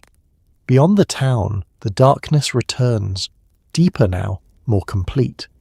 The highway stretches, ahead 2 lanes of asphalt visible only in the reach of the headlights. Everything else is shadow and suggestion. The dark shapes of trees, the distant glow of farmhouses, the red tail lights of a car far ahead. Your father leans forward slightly, concentrating, his hands firm on the wheel. Driving at night requires more attention, more care. The road can surprise you, an animal darting across, a curve appearing suddenly, another car with only one working headlight that looks like a motorcycle until you're almost on top of it. Your mother watches the roadside, alert for the green glow of animal eyes that might signal deer about to bolt into the road. She has appointed herself co-pilot, extra eyes, backup awareness. Your father appreciates this, though he would never say so directly. They have developed a language over years of driving together, small sounds and gestures that communicate without words. In the back seat, you press your face to the window and watch the darkness slide, past. The stars are brighter now, more numerous, the Milky Way visible as a faint band across the sky. You've never seen this many stars at home, where streetlights drown them out. But here, in the middle of nowhere, the universe reveals itself, vast and indifferent and beautiful. Another neon sign appears, this one for a motor court. Vacancy, blinking red, then white, then red again. Your father considers it, checking his watch, asking your mother how much farther to the next town. She consults the map with a flashlight, the beam catching the folds and creases. Another 20 miles, she says. He nods and drives on. The night deepens, the neon signs become less frequent. The road becomes a tunnel through darkness. The headlights the only proof that the world still exists beyond the car. And somehow this feels right. Feels like the proper way to travel. Moving through the night toward a destination that is still abstract, still just a name on a map. The journey itself is the point. These hours of motion and darkness and glowing signs, these moments suspended between leaving and arriving. Dinner is another roadside diner, this one busier than the morning stop, filled with travellers and locals who eye each other with quiet curiosity. The menu is laminated, the pages sticky. Your father orders the meatloaf. Your mother chooses the chicken fried steak. You get a hamburger and a milkshake so thick the straw stands upright. The food arrives quickly, hot and generous, and tastes better than it probably should because you're tired and hungry and grateful. The waitress refills your father's coffee without asking. And outside, the darkness presses against the windows. This diner is more crowded than the one from this morning, the dinner rush in full swing even though it is nearly 8 o'clock. Every booth is occupied, and most of the counter stools are taken by men in work clothes, farmers and truckers eating methodically, speaking little. Your family waits by the door until the waitress, harried but efficient, signals that a booth is opening up. She wipes it down quickly with a damp rag and you slide in, the vinyl still warm from the previous occupants. The menu is laminated in thick plastic that has yellowed with age and collected a tacky residue from thousands of hands. It offers the same reliable choices every roadside diner in America seems to serve. Meatloaf, chicken fried steak, liver and onions, pork chops, fried chicken. Your father does not deliberate. Meatloaf, he tells the waitress when she appears with her order pad, mashed potatoes and green beans. Your mother takes longer, reading through the options even though she will choose what she always chooses. Chicken fried steak, no gravy on the side, extra gravy on the steak itself. You study the children's menu, which features a cartoon cow explaining that hamburgers are delicious. This strikes you as mildly disturbing, but you order a hamburger anyway with French fries and a chocolate milkshake. Your sibling orders the same, unwilling or unable to make an independent choice. The waitress scribbles everything down, tears the page from her pad, and sticks it on the metal carousel in the window to the kitchen. Within seconds, a cook's hand reaches out and spins the carousel, claiming the order. The system is efficient, practiced, a ballet of food service that has been refined over decades. While you wait, you occupy yourself with the table's offerings, a napkin dispenser made of chrome, a sugar dispenser with a flip-top lid, salt and pepper shakers that need refilling, and a small jukebox selector with pages of song titles you do not recognize. Your father feeds it a nickel and punches buttons, selecting something that plays faintly from speakers mounted near the ceiling, a crooner singing about love and loss and other concepts that feel very far away from this bright, noisy diner. The food arrives on heavy white plates that are hot to the touch. The waitress sets them down with practiced efficiency, barely pausing before she's off to the next table. Your father's meatloaf is thick and brown, swimming in gravy, accompanied by a mountain of mashed potatoes and green beans that have been cooked to submission. Your mother's chicken fried steak is enormous, breaded and fried until golden, covered in white gravy that pools around the edges. Your hamburger is exactly what a roadside diner hamburger should be. A beef patty cooked on a flat-top grill, slightly charred at the edges, nestled in a soft white bun with lettuce, tomato, pickles and enough grease to make the paper wrapper translucent. The French fries are thin and crispy and salted heavily, and the milkshake, delivered in a tall glass with the metal mixing cup on the side, is so thick you have to suck hard on the straw to get anything, and when you do, it is pure chocolate bliss, sweet and cold and perfect. Everyone eats in focused silence, the kind that means the food is good, or at least good enough, or maybe just that everyone is too hungry to talk. Your father works through his meatloaf with steady determination. Your mother cuts her steak into precise pieces, eating them one at a time. You alternate between bites of hamburger and handfuls of fries, washing it all down with pulls on the milkshake that make your temples ache with cold. The diner around you hums with life. Conversations rising and falling, the clink of silverware on plates, the hiss of the grill from the kitchen, the waitress calling out orders in a shorthand that only the cook understands. A baby fusses in a booth nearby until its mother produces a bottle. A group of teenagers laughs too loudly at something one of them said. An old man at the counter stirs his coffee slowly, staring at nothing. Your father finishes first and leans back, patting his stomach, satisfied. The waitress appears and refills his coffee without being asked, a small gesture that he acknowledges with a nod.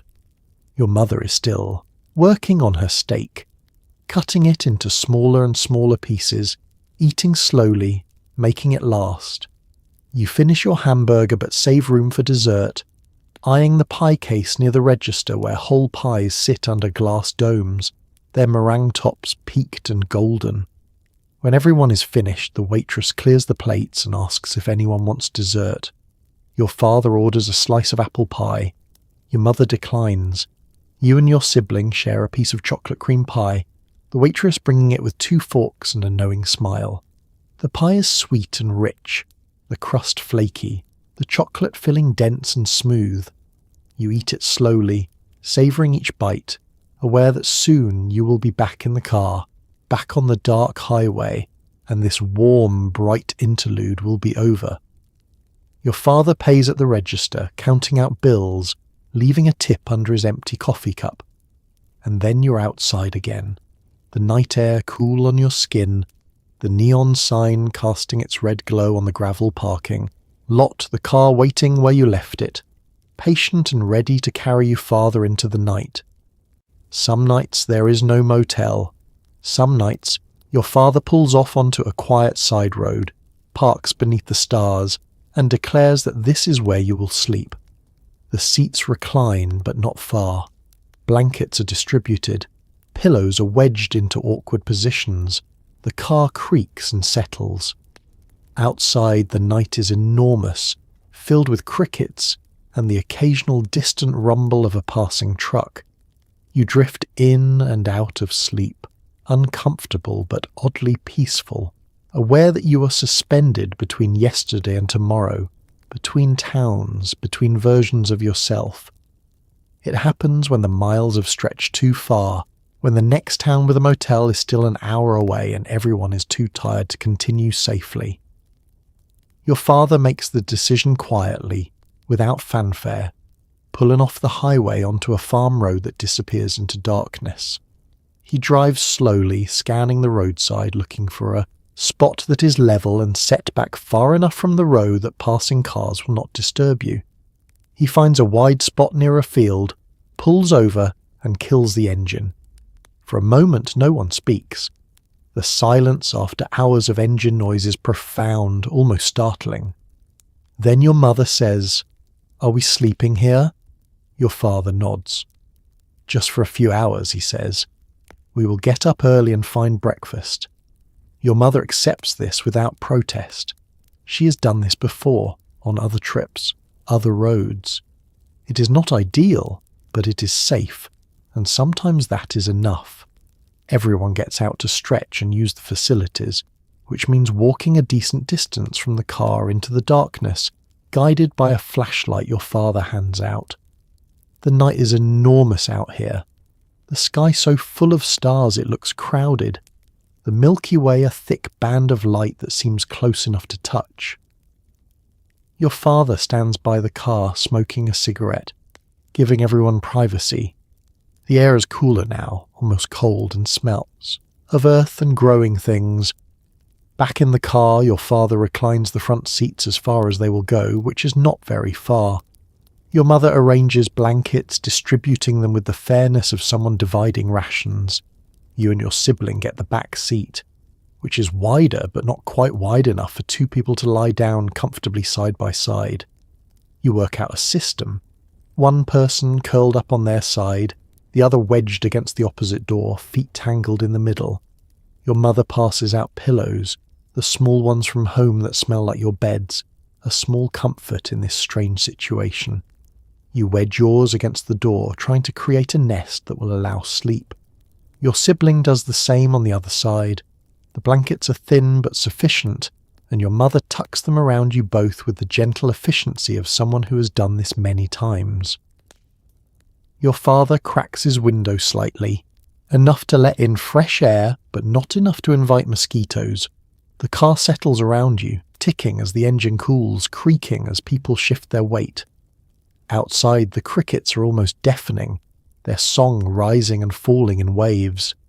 Occasionally, a distant truck passes on the highway, the sound rising and fading like a wave. You lie in the darkness, eyes open, staring at the roof of the car.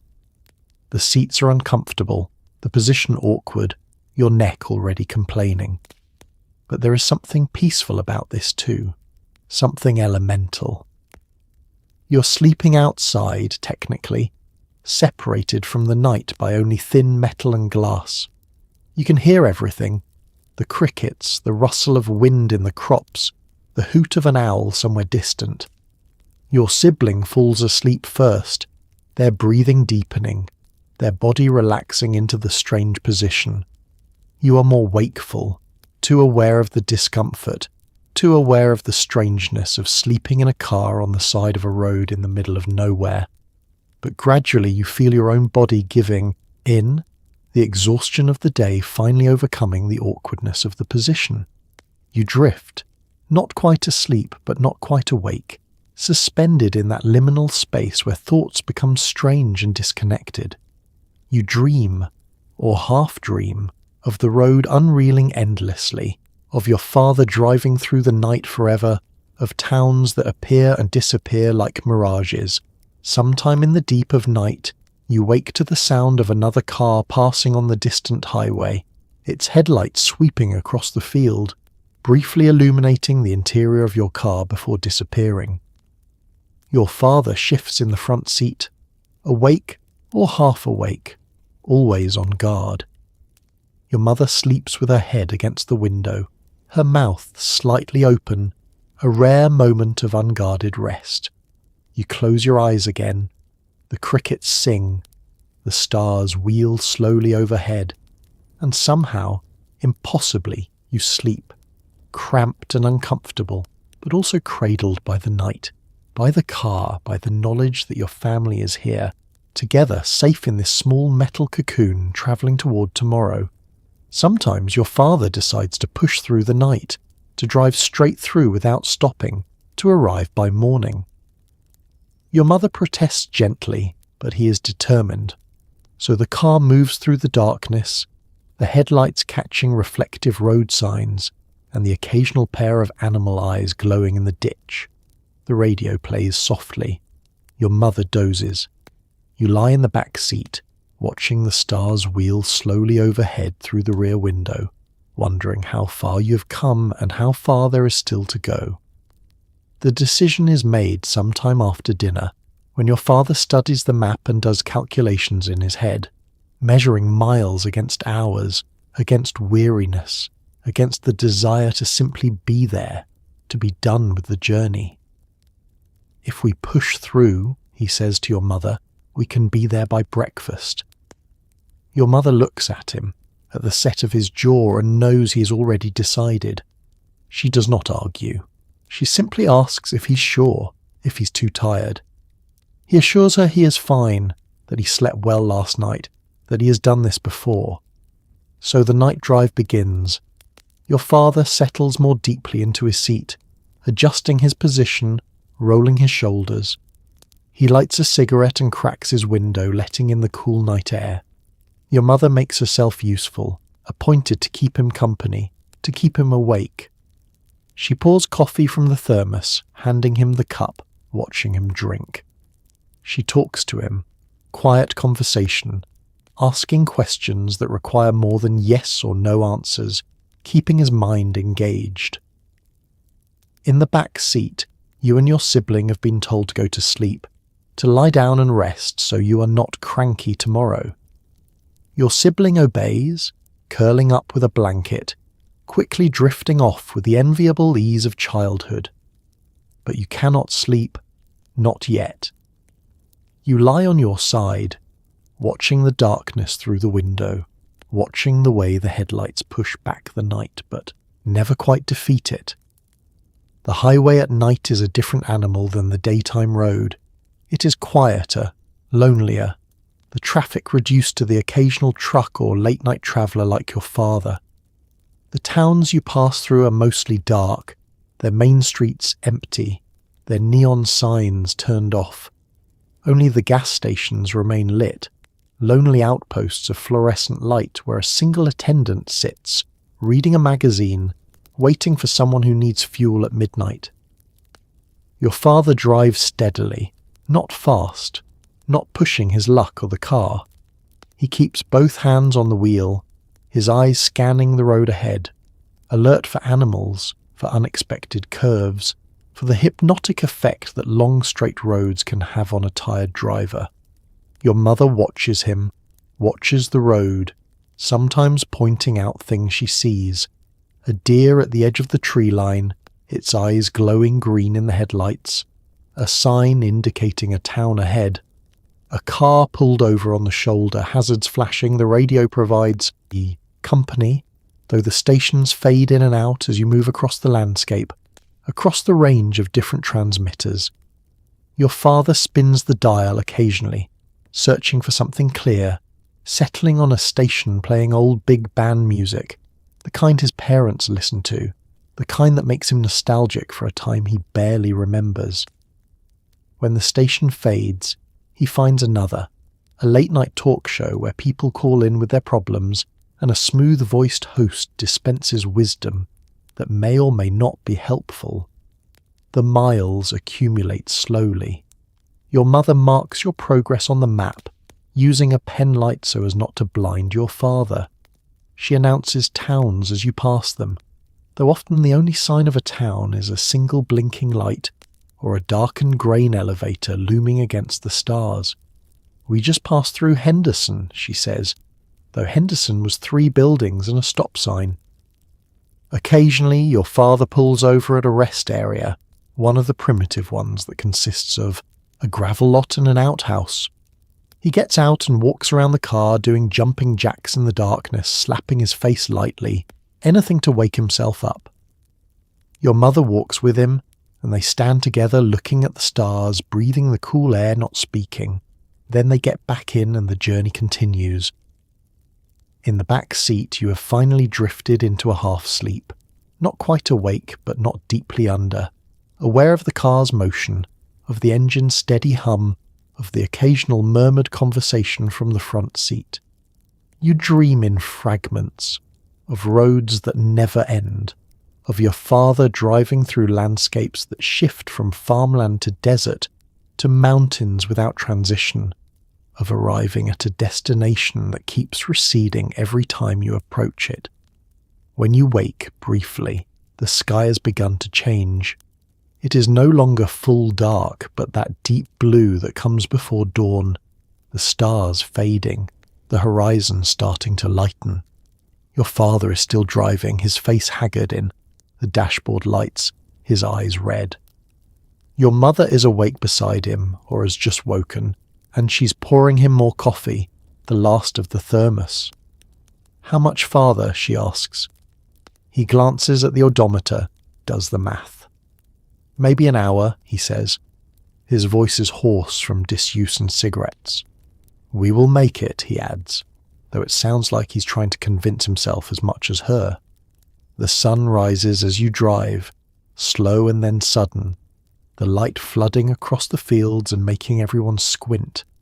Your father pulls down the visor, your mother searches for her sunglasses, and in the back seat you sit up, stiff and disoriented, wondering where you are, wondering when you became part of this all-night journey.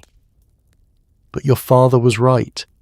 Within the hour you see the sign for your destination, and the night drive is over, transformed into story, into something you will tell years later.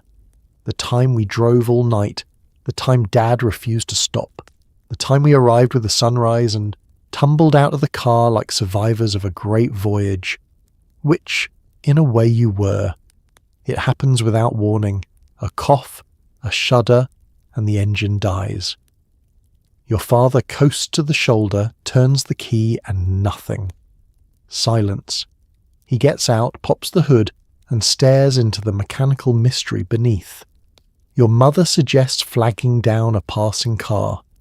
You sit in the back seat, suddenly aware of how vulnerable you are, how far from home, how dependent on the kindness of strangers. Eventually someone stops, a farmer, a travelling salesman, someone with jumper cables or a toolbox or simply the willingness to help. And slowly the journey resumes. The moment stretches out, suspended in the heat and silence. Your father stands at the front of the car, hands on his hips, staring at the engine as if willpower alone might diagnose the problem. He reaches in tentatively, touching wires, jiggling connections, checking things you cannot name. Your mother gets out and stands beside the car, shading, her eyes looking back down the highway for approaching traffic. The road is empty in both directions, a straight line of shimmering heat that disappears into the horizon. You and your sibling remain in the back seat, too nervous to get out, suddenly aware that the car has been your entire world for days, and now it has stopped being dependable. The heat builds quickly without the motion to push air through the windows. Sweat begins to bead on your forehead. Your sibling asks what is wrong, and you say you do not know because you do not. Your father has not said anything. He's still bent over the engine, occasionally reaching in to test something, muttering to himself. Time moves strangely when you're stranded. Minutes feel like hours. The sun beats down. A lizard darts across the road and disappears into the scrub. Your mother walks a little way down the shoulder, then comes back, then walks the other direction. Restless with worry she's trying not to show. Your father closes the hood, wipes his hands on a rag and tries the ignition again. Nothing. Not even a clicking sound. Just dead silence. He gets out and lights a cigarette, smoking it slowly, thinking. Your mother suggests they walk to the next town for help, but your father shakes his head. Too far, he says. Could be 10 miles. Could be more. Better to wait. Flag someone down. Your mother nods, though she looks uncertain. Flagging down strangers on an empty highway feels dangerous in a way that sitting in a dead car also feels dangerous, and there is no good choice, only the least bad one. The first 3 cars that pass do not stop. They slow slightly, the drivers peering at your family standing beside the disabled car, then speed up again, hurrying past as if mechanical trouble might be contagious. Your father waves, but does not shout. Your mother stands with her arms crossed, trying to look respectable, unthreatening, the kind of people who deserve help. You watch from the back seat, feeling invisible and helpless. The 4th car pulls over. It is a pickup truck, dusty and dented, driven by a man in coveralls and a straw hat. He leans out the window and asks what is wrong. Your father explains, and the man nods, says he has jumper cables, says he will give it a try, though he does not think that is the problem. He pulls his truck around so the vehicle's nose to nose, gets out, and opens his own hood. The 2 men work together, connecting cables, testing the battery, consulting in low voices. Your mother hovers nearby, offering suggestions that are politely ignored.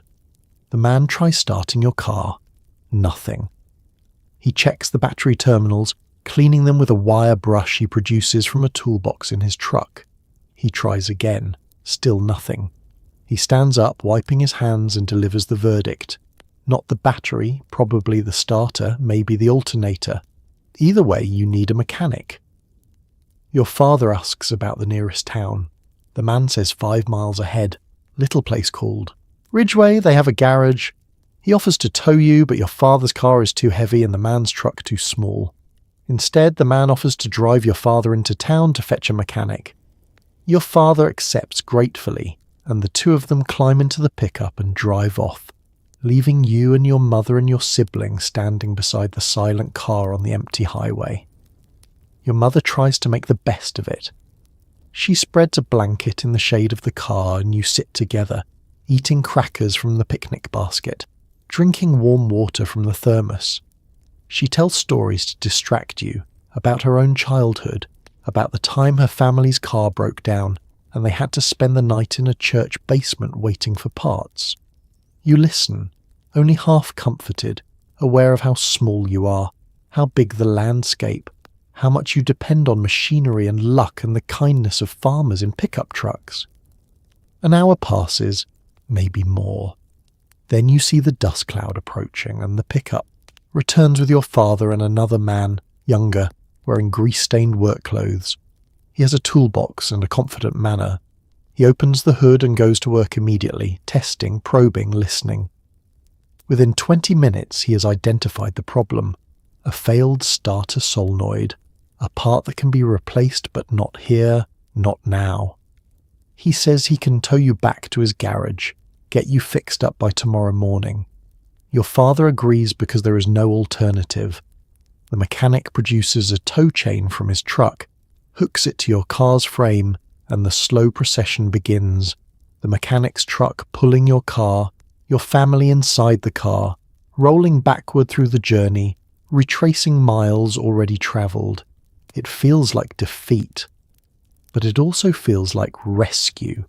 And by the time you reach Ridgeway, a town so small it barely qualifies, you are grateful just to be moving again, even if it is not forward, even if it is not by your own power. The garage smells like oil and metal and work. The mechanic promises the car will be ready by morning. Your father finds a motel nearby, and the family settles in for an unexpected night. The journey interrupted but not over. The breakdown transformed into detour, into story, into one more thing that happened on the way to wherever you were going. Somewhere along the way, the highway passes through orchard country, and the roadside stands appear, hand-painted signs advertising peaches, apples, cherries, whatever is in season. Your father pulls over, and your mother buys a basket of fruit, warm from the sun, dusty with the fields. You eat them in the car, juice running down your chin, the sweetness almost overwhelming after hours of dry sandwiches and stale crackers. These are the small pleasures of the road, the unexpected gifts that make the miles feel less endless. The sign appears first, fresh peaches ahead, painted in uneven letters on a piece of plywood nailed to a fence post. Then another, best peaches in the state, which seems like an ambitious claim but also entirely possible. Your father slows, looking for the stand, and there it is. A wooden table set up in the shade of an enormous tree, baskets of fruit arranged in neat rows, a woman in a sun hat sitting in a folding chair, fanning herself with a newspaper. Your father pulls onto the gravel shoulder and everyone gets out, grateful for another excuse to stretch, to move, to be something other than passengers. The heat here is different from the highway heat. Softer somehow, filtered through leaves, carrying the scent of ripening fruit and irrigated earth. Bees move lazily between the baskets, drunk on sweetness. The woman looks up from her newspaper and smiles, rising from her chair with the slow deliberation of someone who's been sitting too long. The fruit is beautiful, almost too perfect to be real. Peaches the size of baseballs, their skin fuzzy and blushed with pink and gold. Apples so red they look painted. Cherries dark and glossy, still attached to their stems in small clusters. Your mother approaches the table, touching the fruit gently, testing for ripeness, asking the woman questions about where they were grown, how long they have been picked, whether they are sweet or tart. The woman answers with the easy confidence of someone who knows her product, pointing to the orchard beyond the stand, rows of trees disappearing into the distance, explaining that her husband and sons pick the fruit each morning, that everything here was on a branch yesterday or the day before, that this is as fresh as fruit can be unless you climb the tree yourself. Your mother nods, convinced, and asks for a basket of peaches and a smaller basket of cherries. While the woman fills paper bags and settles them into wooden baskets, your father examines the apples, choosing a few for eating right now, paying for them separately. The woman names a price that seems impossibly low, and your father pays without haggling, adding an extra quarter. That makes the woman smile and shake her head at his generosity. She offers you a peach, directly from her hand, saying children should taste fruit while it is still warm from the sun.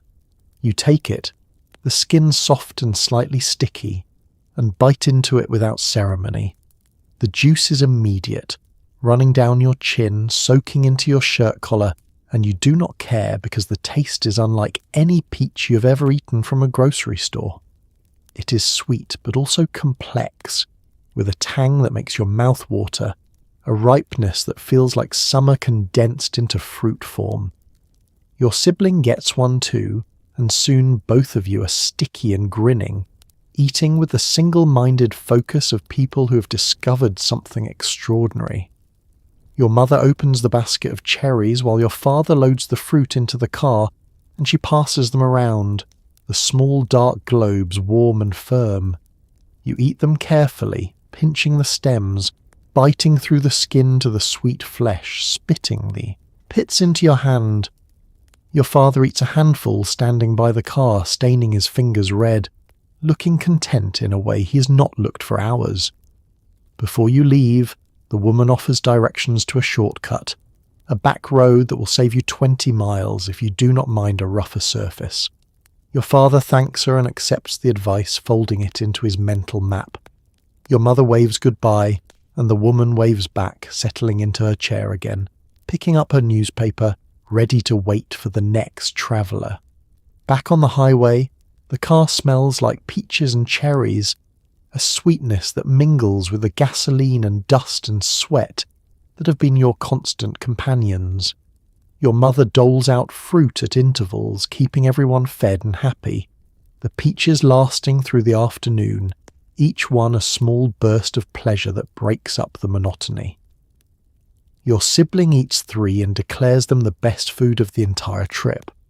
Your father eats 2 while driving, managing somehow not to get juice on the steering wheel. Your mother eats hers slowly, savouring each bite, making it last. By evening, the baskets are empty except for a few bruised pieces at the bottom and a scatter of cherry pits. But the sweetness lingers, in your mouth, in the car, in the memory. And weeks later, when someone asks about the trip, you will think of that roadside stand before you. Think of the destination. Will remember the woman in the sun hat and the taste of warm peaches, and the way something so simple could feel so much like grace. The last day always feels the longest, even though the destination is finally within reach. Anticipation builds. Your father drives faster, more focused. Your mother checks the map more frequently. The scenery begins to change, subtly at first, then unmistakably. Different trees, different fields, different accents at the gas stations. You're getting close. The miles tick down. And then, suddenly, impossibly, you see the sign. The name of the town you have been driving toward for days. Your father exhales, your mother smiles, and the journey is almost over. The morning starts differently because everyone knows this is the last day. There is no lingering over breakfast, no debate about when to leave, no reluctance to pack up and get back on the road. Your father is at the car before anyone else, loading luggage with renewed energy, checking the map one final time even though he has memorized the route. Your mother hustles everyone through their routines, brushing teeth, combing hair, making sure nothing is left behind in the motel room. The end is so close you can almost taste it, and that proximity makes everything urgent. The miles feel different today. They feel countable, finite, no longer part of an endless ribbon but distinct units of distance that are shrinking with each passing minute. Your mother tracks your progress obsessively, calling out each town as you pass through, announcing the remaining mileage like a countdown, 60 miles to go, 50, 40.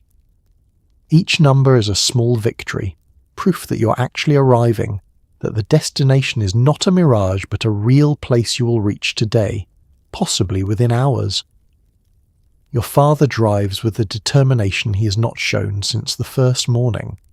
He is tired, everyone is tired, but he has found some reserve of energy, some second wind fueled by proximity to the end. He pushes the speed limit without exceeding it, maintaining a steady pace that eats up the miles. When traffic slows, he drums his fingers on the wheel, impatient now when he's been patient for days. Your mother does not tell him to relax. She understands. She feels it too. The landscape begins to shift in ways that make your mother sit up straighter. Point out the window, say, "Look, it is different here. The trees are a different species, their leaves a different shape. The fields grow different crops, or the same crops at a different stage of growth. The farmhouses have a different architecture, the barns a different colour. Even the light seems different, filtered through air that has a different quality, a different weight. You're entering new territory, crossing invisible borders, leaving behind the familiar and approaching the specific place you've been aiming for. At gas stations, the attendants have different accents, flatter or sharper or slower, depending on where you have come from and where you're going. Your father asks about the road ahead, and the answers come in cadences that sound foreign to your ear, though everyone is speaking English.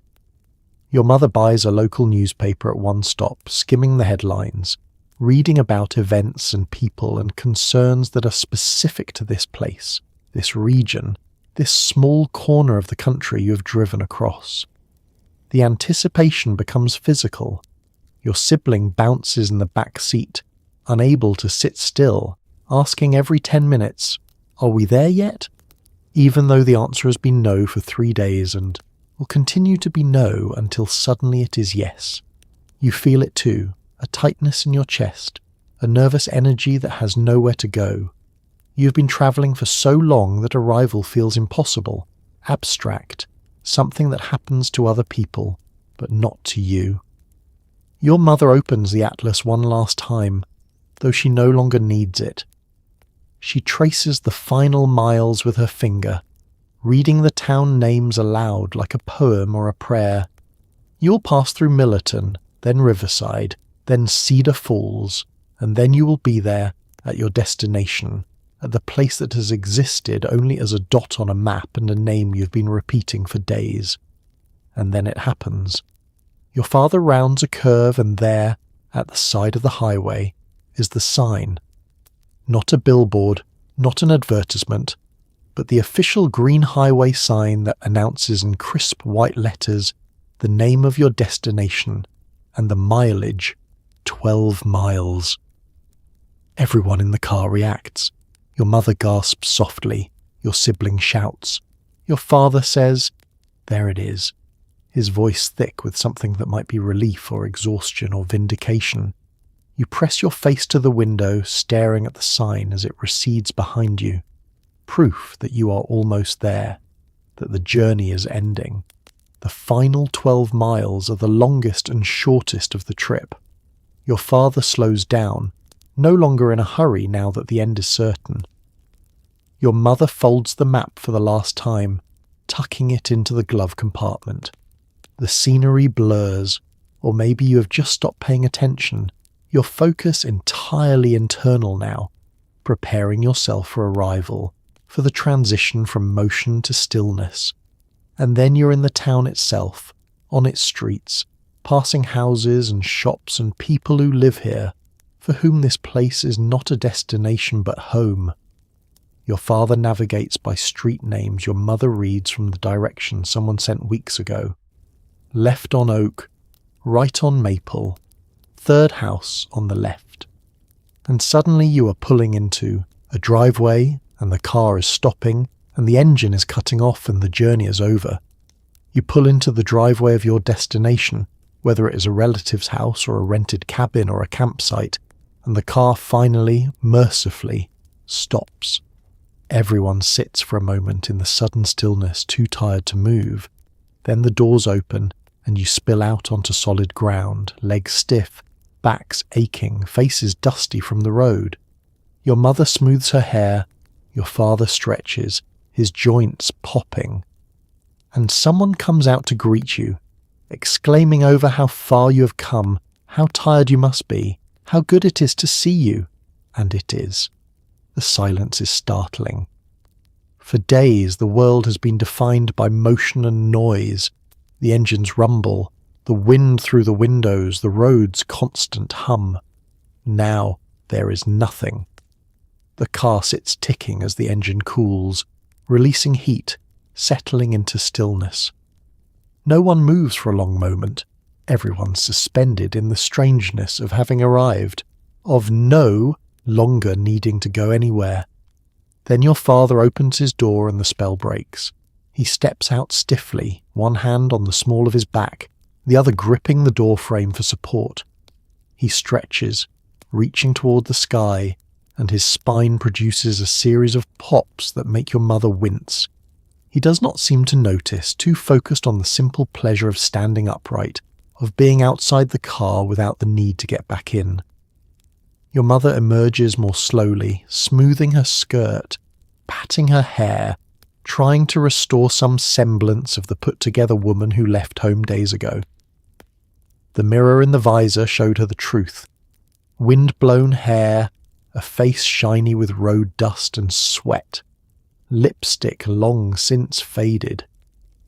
She licks her lips and digs in her purse for a compact, checking her reflection, sighing at what she sees. But there is no time to fix it properly. Someone is already coming down the walkway, arms open, voice carrying across the yard. You and your sibling tumble out of the back seat, legs uncertain after so many hours of sitting. Your muscles have forgotten how to work properly, and you stand for a moment swaying slightly, relearning balance. Your sibling sits down abruptly on the driveway, declaring their legs broken, which they are not, just tired and weak from disuse. Your mother helps them up, dusting off their clothes, which does nothing because the dust is ground in, part of the fabric now. The person greeting you, whether it is Aunt Margaret or Uncle Frank or the cabin owner or whoever, arrives with enthusiasm and concern. "You made it," they say, looking at your father's exhausted face, your mother's dishevelled hair, the two dusty children swaying by the car.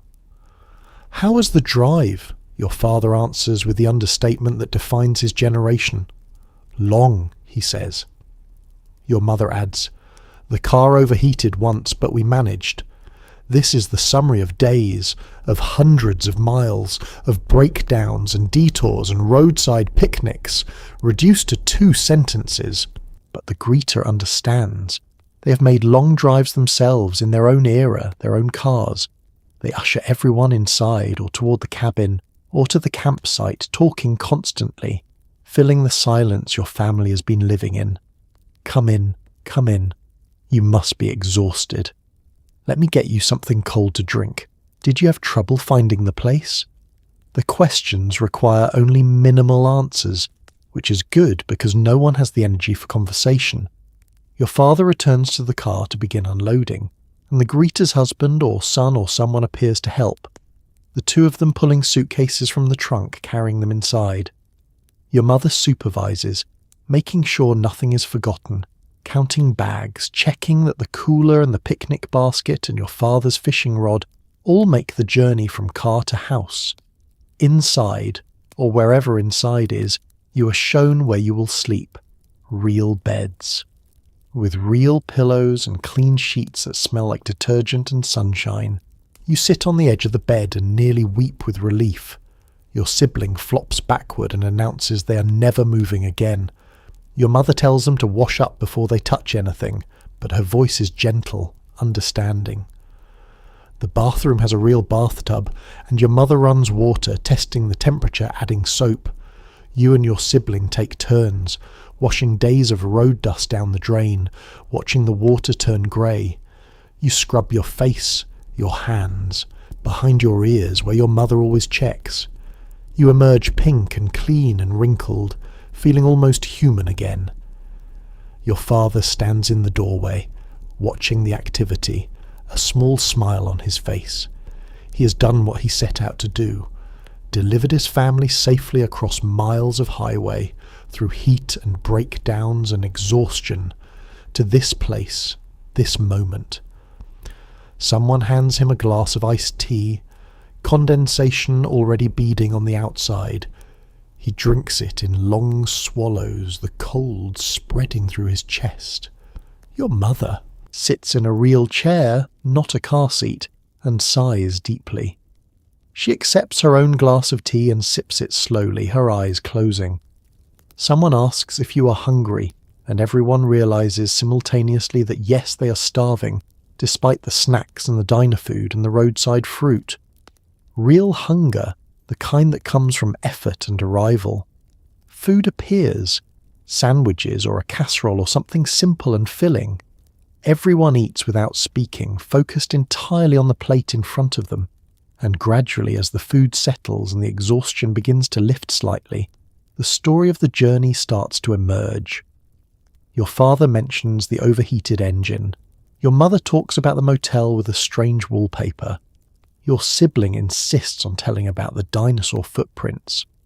And the greeter listens, laughing at the right moments, sympathizing at others, welcoming you not just into their space, but into the community of people who have travelled far and arrived safely.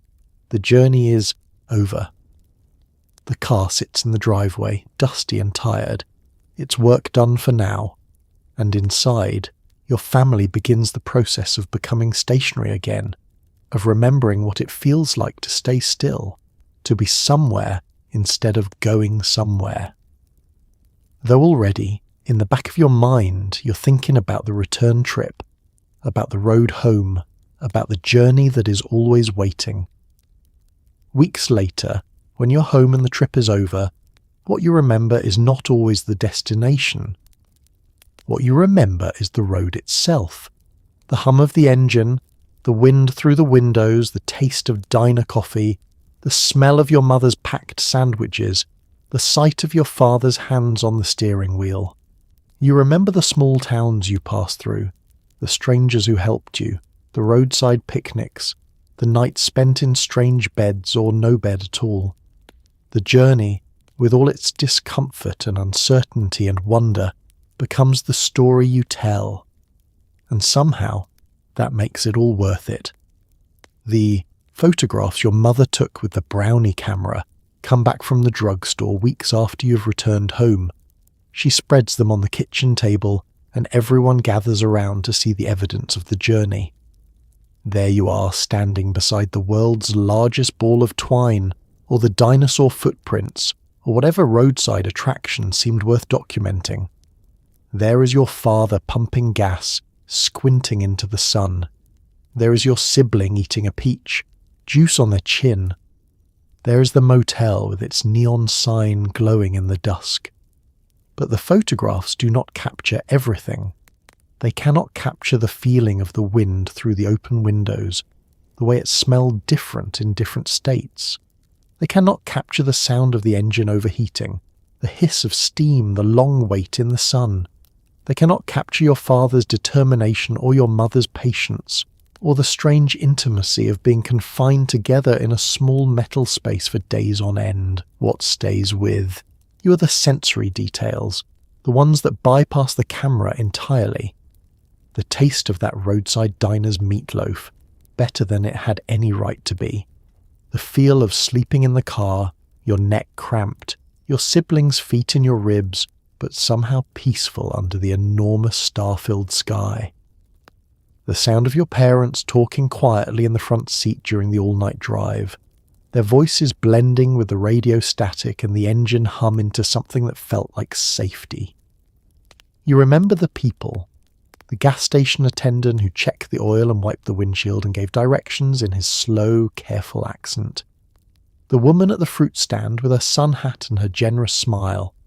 The mechanic who fixed the starter solenoid and charged less than he could have because he knew you were far from home.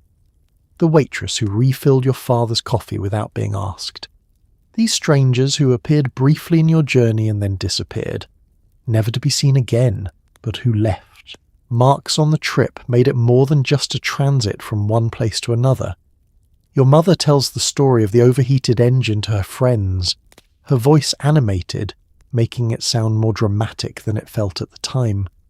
Your father tells the story of driving through the night, of arriving with the sunrise, and in his telling it becomes an adventure, an accomplishment, something to be proud of. Your sibling tells everyone at school about the dinosaur footprints and the mystery spot and sleeping in the car under a million stars, and with each telling the stories grow slightly larger, slightly more mythic, and you listen to these retellings and realize that the journey has already begun to transform in memory, the hard parts softening, the uncomfortable parts becoming funny, the scary parts becoming exciting. The breakdown that felt like disaster at the time is now a story about the kindness of strangers. The night in the car that felt cramped and miserable is now a story about adventure and stars. The whole trip, which felt interminable while you were living it, has condensed in memory into a series of bright moments, of small, perfect scenes that play in your mind like a film. Years later, decades later, when the 1950s have become history and road trips have become something entirely different, you will think back on that journey and realize it was a gift. Not despite its difficulties, but because of them. Because it was before GPS and air conditioning and interstate highways that bypassed all the small towns. Because it required patience and flexibility and a willingness to accept help from strangers. Because it meant actually seeing the country you travelled through, not just the highway, but the diners and gas stations and roadside stands, the texture and detail of America in a particular moment. You will remember your father's hands on the wheel, the way he drove with both purpose and caution, getting his family safely to the destination and home again. You will remember your mother's atlas and her patient navigation, the way she kept everyone organised and fed and relatively clean despite the circumstances. You will remember your siblings' excitement and complaints in equal measure, the way they could be utterly annoying and perfectly innocent in the same breath. And you will understand, finally, that the journey was never really about the destination. The destination was just an excuse, a reason to get in the car and go. The journey was about the going itself, about being together in that small rolling space, about seeing the country slowly, about learning patience and resilience, and the art of making the best of things. The road shaped you in ways you did not understand at the time. It taught you that discomfort is temporary but stories last, that strangers can be kind, that the world is both larger and smaller than you imagined, that getting there is sometimes more important than being there, and sometimes late at night. You close your eyes and you can still feel it, the vibration of the engine through the floorboards, the wind warm and relentless through the windows, the sense of motion that meant possibility, meant adventure, meant that just beyond the horizon, something new was waiting. That is what you remember, not the destination, the road. So tonight, as you settle deeper into your blankets, the soft kind, not the scratchy wool someone's grandmother crocheted with good intentions, let's take a breath and look back at the road we just travelled together. You packed a car by hand, folded maps that refused to cooperate, ate sandwiches wrapped in wax paper under trees that offered the only shade for miles. You survived overheated engines and roadside attractions that promised more than they delivered. You slept in motels with thin walls and thinner pillows, and somehow, through all of it, you made it to wherever you were going. For all its discomfort, you saw how much of that journey was held, together with patience, ingenuity, and the quiet kindness of strangers who stopped to help because that is what people did. The gas station attendant who checked your oil without being asked. The mechanic who charged less than he could have. The woman at the fruit stand who handed warm peaches to children and sent you off with a smile. These were ordinary people doing ordinary things, and yet they made the journey possible. So as you drift towards sleep in your own bed, in your own time, maybe carry something small from that era forward. Maybe it is the willingness to slow down, to take the long way, to notice the roadside instead of rushing past it. Maybe it is the patience to wait when things break down, the grace to accept help, the kindness to offer it. Maybe it is just the knowledge that the journey itself, with all its detours and discomforts, is often more valuable than the destination. Because history is not always grand.